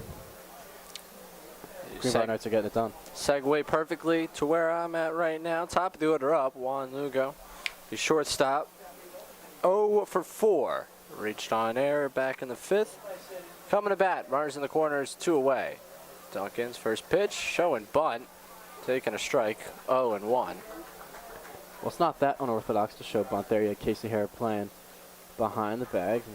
Lugo being a speedy guy. Kind of freak everybody out. Shocked you over there a little bit, yeah, Ray. I was thinking as the 0-1 is grounded down the left field line, a base hit. 1 run will score. Runner around second, head to third. The throw to third be just blocked by Hare, and runners in the corners with 2 away still, but the Knights add another run. It's 5-2. Yeah, that's a big insurance run there. I mean, 3 is tough and really widens the gap here for the Knights.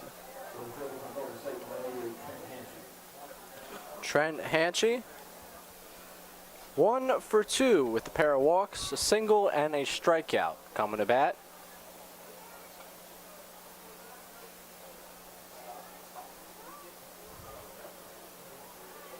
First pitch to him.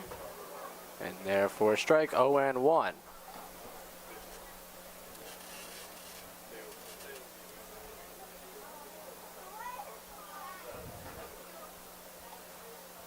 And 0-1, driven, this one foul.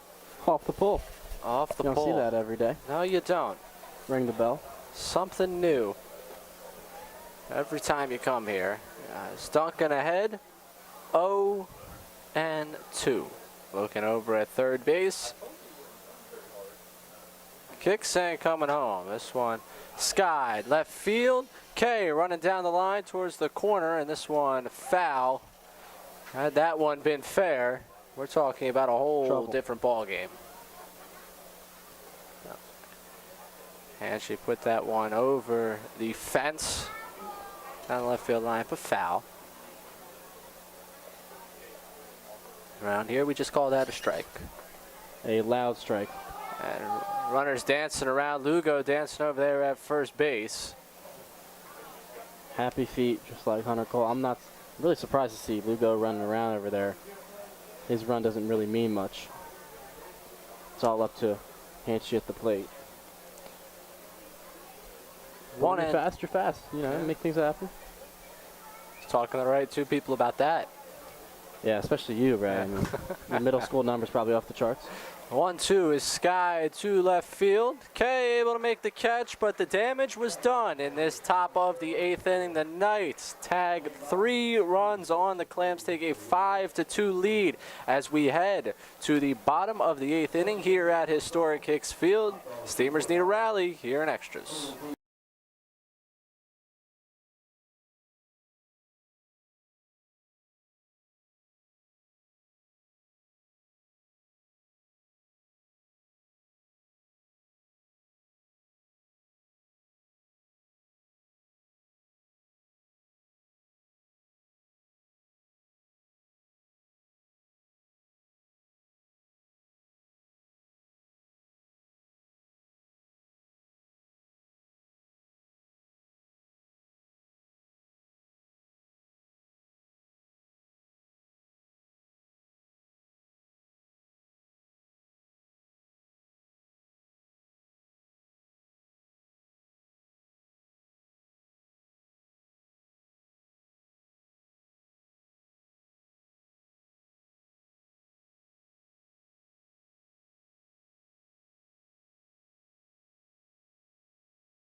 Bottom of the 8th inning. We're here in extras in game 1 of a doubleheader between the Knights and Steamers. Steamers trail 5-2. Before we get back to baseball, we'd like to let you know the Edenton Steamers are excited to announce they'll be hosting another youth baseball camp this summer.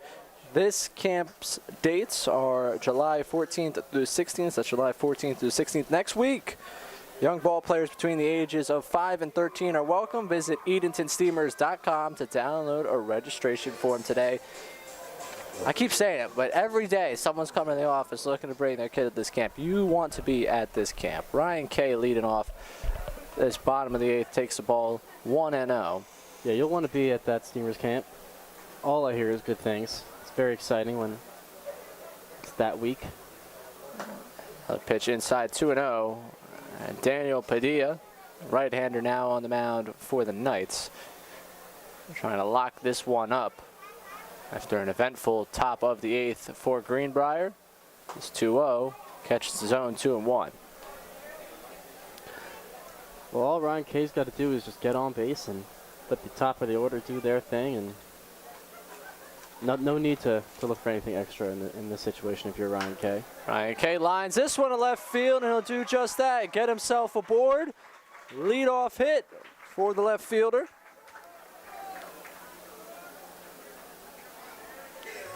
Good swing there by Ryan Kay, starting to really find the barrel. That's 2 hits tonight, coming off a home run against Wilmington.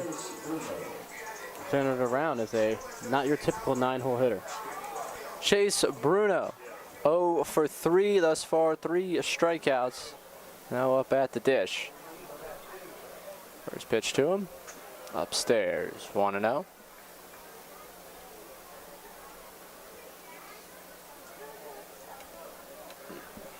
Steamers led this game. First 5 really, as this one misses 2-0. Is tagged a run apiece in the first and second. They took the lead in the bottom of the second and held it until the top of the 6th. Game knotted at 2 after that. Sent the game to extras. Got 7-inning games because of the doubleheader, and then 3 runs top of this inning put the Knights ahead. Right now, Chase Bruno is ahead 3-0 in the count. Yeah, might have something cooking here for the Steamers. You got 3-0 count, guy on first base, no outs. If Chase Bruno finds a way on, you have the tying run at the plate. A 3-0 pitch, almost guaranteed to put that one in the zone for a strike. 3-1. If I were a betting man, which I can't because NCAA compliance rules, I would have said that that would be a strike. 3-1 misses, and that's a walk for Bruno. 2 on, nobody out. Steamers tying run coming to the dish in the form of Hunter Cole after this meeting on the mound. I thought you were going to say you couldn't be a betting man due to your age or due to the fact we're in a state that does not allow sports gambling. That's a good point. So a lot of things working against you to be a betting man. I have to say, I was in Norfolk last night, night off, unexpected, impromptu night off for us. Have a good time? I enjoyed it. I went and found a good burger joint. Oh. Got to try a new IPA up there while I was up there. And also, Virginia, sports gambling. There you go. Placed a bet on the Phillies Cubs over. That hit. Good evening for me. Good evening for you. I wish I could have been at historic Hicks Field watching some baseball. Well, we got a chance for Hunter Cole to have some magic, so maybe your night last night hopefully will not compare to what we could potentially see moving forward here. Man that leads the team in home runs with 4 this summer. Leads the team in run batted in with 12 this summer. There's a thing or two. Out getting guys across the plate. Takes the ball in there, 1-0. Hunter Cole. Well, if he puts a charge in this one, I'm going to need another cheeseburger because we might be heading to the 9th.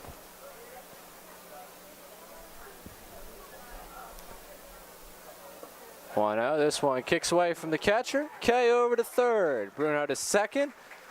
2 ducks on the pond. And Cole ahead 2-0 in the count. Thus far, Cole, pair of hits. He's 2 for 3. Stole a base. Came around to score in the first.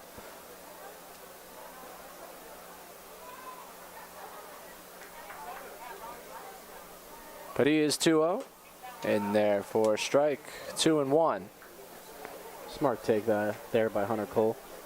Pitch right on the corner and anyway on base at this point, so a walk doesn't hurt anybody. 2-1. One low, bouncing in. 3-1. I love the juxtaposition of preparations between Stalin and Ian Jenkins, both getting their cuts in on the side there. Stalin, big smiles, joking around. Jenkins just swinging hard. Now he's lightened up, looking at Stalin. Yeah, you gotta stay lucid, especially in these type of situations when the nerves can get the best of you. That ball will come close to us over here. 3-2 now to Cole.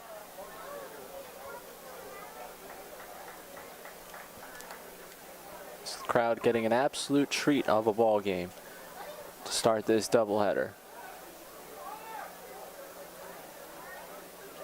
But he is payoff pitch, popped into the air.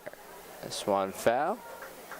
And something's going on with Hunter Cole's right hand. Not quite sure, but he's powering through, kind of grimacing a little bit, but something might come up later. But he's toughing it out right now, doing a good job. He will have the second game off if all holds to plan for Marshall McDonald. As Padilla steps off, Marshall McDonald joked with Hunter Cole today walking out of the offices that he should enjoy the second game off today because he's going the rest of the summer after that. You can't blame him when he's hitting like this. Yeah, I was about to say, he's got to really kick back, relax, maybe a little massage because it's going to be a long 23 days heading forward. Foul tip on the 3-2 that falls out of Ransom's glove. And that's some new life for Hunter Cole.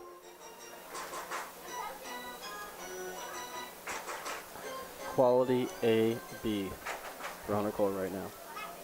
We will do the full count offering one more time. Padilla set, kicks, and his pitch is popped into the air. Once again, this one towards the on-deck circle for the Steamers, and that one gets out of play. Well, as I say in the batting cage when I hit a bad one, one more time. I don't know how much that really correlated. Again, what's your performance after you say that? Is it usually pretty good? I'm not sure, but I'll tell you what, all the people who are waiting to hit cheer when I hit a bad one, but okay, you know, kind of there's a lull when I hit a good one. Yeah. I don't think that'll be the same here for Hunter Cole if he puts a charge into one. We'll stay positive here. The 3-2 to Cole. This one kicks away from the catcher. Didn't know where it was. Kay had looked towards home, then turned around. Did not realize the catcher did not know where it was, and the bases are now loaded. Yes, smart by Ryan Kay, not risking anything there. His run means nothing in the grand scheme of things. So in avoiding a silly out there was very smart. I expect to have Stalin be in his ear when he was at least thinking about it. And now Chuck Slaughter coming out to the mound. Looks like Wes Overton getting loose down in the pen for the Knights. Pitcher that the Steamers have seen quite a bit. So it could be buying some time for him. The bases loaded. Part of this Steamers order coming up. Stalin, Jenkins, and you would assume Kermode. The winning run now at the dish. Hey, a home run would be pretty cool, wouldn't it be? I'm a big fan of that. I'm a big fan of the home run ball, especially those that walk off games. Those are pretty fun. Walk-off grand slam by Anthony Stalin has a nice ring to it. Stalin slam sends Steamers. I don't know. I don't think I can get another S in there. And we got all night to think of a good lead, so. Yeah, we got it, yeah. Well, I was thinking headline there. I'm headline writing. But he has to give us a reason to write the headline. So Anthony Stalin coming to bat. 2 for 3. Pair of hits, his last 2 ABs. Struck out first time up. Padilla's first pitch to him. Lines this one in left field, a base hit. Kay scores. Bruno now getting the stop sign. He'll head back to third.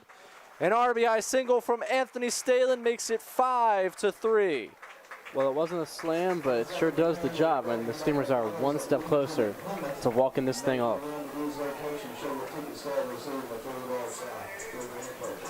I'll tell you what, Ray, the first 6 innings of this ball game went by in about an hour, and 6, 7, and 7, 8 in the 7th and 8th inning, excuse me, seem to take the exact same time. That's always how it works in baseball. Yes, now we're going to have a pitching change. So we're going to take a second. We'll step aside for you. Steamers have the bases loaded. Still nobody out here in the bottom of the 8th, trailing 5-3. We'll talk to you when there's baseball to talk about.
Welcome back to historic Hicksfield. Steamers trailing 5-3. Extra innings happening here. Bases loaded, nobody out. Ian Jenkins coming up to the dish, and new pitcher is Wesley Overton for the Knights. And Adam, real quick here, you come up to bat in this situation, new pitcher. Given the situation, how are you mentally going into this? Well, if I'm Ian Jenkins, I'm looking for anything elevated. We saw what happened last time with the ground ball, resulting into a double play. And we got 2 runs. We can't just hit in the guy from third. So anything elevated, stay away from off speed and look to drive someone to the outfield, because a sac fly also brings them one step closer. And with Ian Jenkins' power, it might just go over the wall. Ian Jenkins takes the first one for a ball. Overton, the wind up. Behind the count, 2-0. Let's say an inch lower there from Overton, and Jenkins would be hacking, but it's smart to still be selective, because you got bases loaded. A walk is an RBI. Cut and missed at the 2-0, 2-1. Checking back with the umpire, see if he was swinging at something in the strike zone. I believe he was confirmed in that one, 2-1. And the tying run out there, second base, it's Hunter Cole.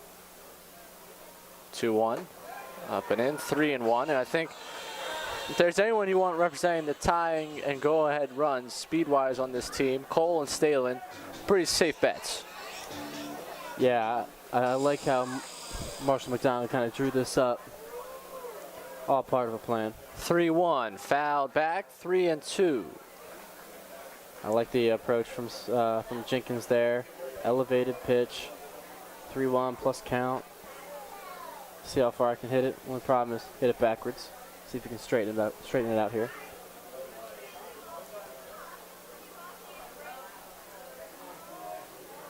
Overton winds, kicks, and his payoff pitch is foul back. Let's do the 3-2 one more time. How's that sound? Sounds great to me. Jenkins stepping in. And arguably the most consistent there since his arrival. Yet to have a hit tonight. Overton winds, kicks, and the 3-2 all over again. So on skied, foul territory. Lugo gave it a look. That one ended up out of play. Let's do it one more time, one more time. It's amazing how that happens. It is. Just continuing the fight. Continuing to raise the suspense here at historic Hicks Field. Overton winds, kicks, and delivers. Ball 4. He walked him. Bruno going to come around to score. It's now 5-4. One step closer. Case Kermode. It's a chance to tie it here and a chance to win it. A base hit does the job. And you have Jacob Bisharak coming in all the way from left field for a little pinch running chance there. Kind of like Superman just coming out of nowhere there. But a great at-bat by Ian Jenkins. Fouling off pitches, waiting for Overton to miss the zone. And he gets credit with an RBI. Thanks to his efforts. Yeah, one small pitch for the Knights, one giant leap for the Steamers' winning efforts as Kermode swings and misses at the first pitch, 0-1. Well, all it takes is a base hit for Kermode, but he wanted all the flair and looking to put that, swinging out of his shoes, looking to put it over the fence. Knights infield is in. This pitch misses 1-1. There's Cole on third, 90 feet away. He's the tying run. Stalen on second. He's the winning run. Bishrod over at first. That's all extra plays at this point. 1-1. Got one low and away, 2-1.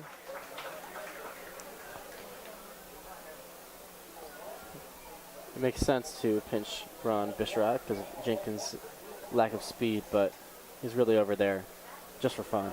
Yes. Fun time to join a ball game. The 2-1, Kermode on the ground. Throw to the plate. This one will get him at the plate. There is now an out. Bases remain low. Good play from Lugo. It's always a tough play. Kind of got the in-between hop there by Lugo.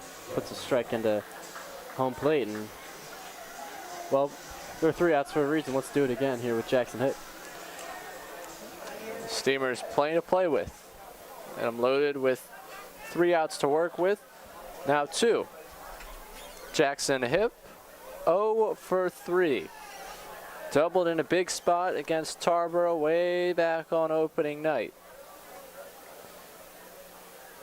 Does he have it in one more time? First pitch grounded foul off the brick wall in front of the Steamers dugout, 0-1. Well, the great thing about baseball, Ray, is you could be 0 for 3 and struggling.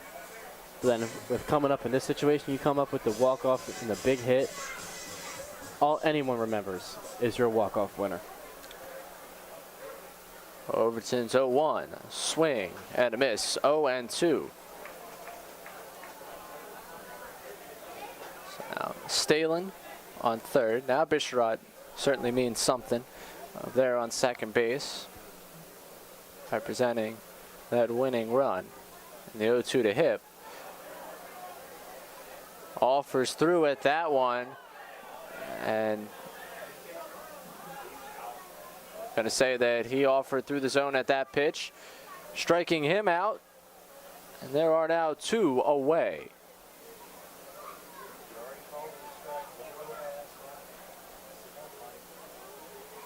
Yeah, the Steamer faithful seem confused. Marshall ordering a little convention of the umpires right there.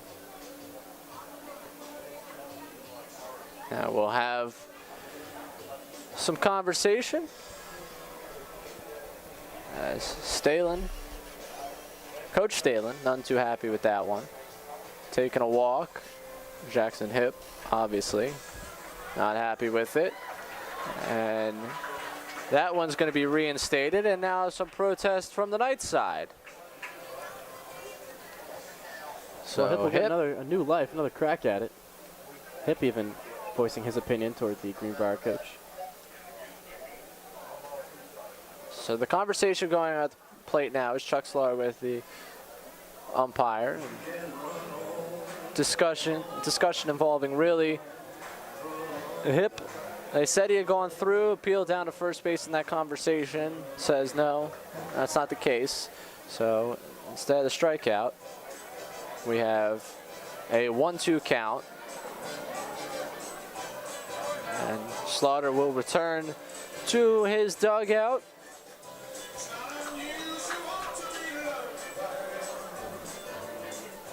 These two teams, umpires and doubleheaders, there's something about it. Yeah, it just gets a little chippy, and we're only in game one, so we are a lot of night left. 1-2 from Overton. This one into left center field. Stalen scores. Coming around is Bisharat. He will score a walk-off single for Jackson Hip, and the Steamers win this one 6-5. The first of a doubleheader tonight at historic Hicks Field. Jackson Hip strikes again. The clutch gene. He got a new life after the umpires overturned the call, and he made a profit. Huge hit for Hip with 2 strikes, and quite a special walk-off win coming from behind. 5-2 in the bottom of the 8th. Wow, I'm at a loss for words at this point. A 4 spot in this inning. Loaded them up with nobody out, and they're able to come through, winning game 1 after falling behind by 3 in the top half of the 8th inning. We have more baseball on tap after this. The rare walk-off, and then get ready for game 2. Steamers claim game 1 6-5. Adam Fine, myself, Ray Dunn, here in the Edenton Steamers YouTube channel, bring you all the action from historic Hicks Field. There's another stream link. Go find it. We'll have more about this game at the start of the next game. For now, we'll take a break.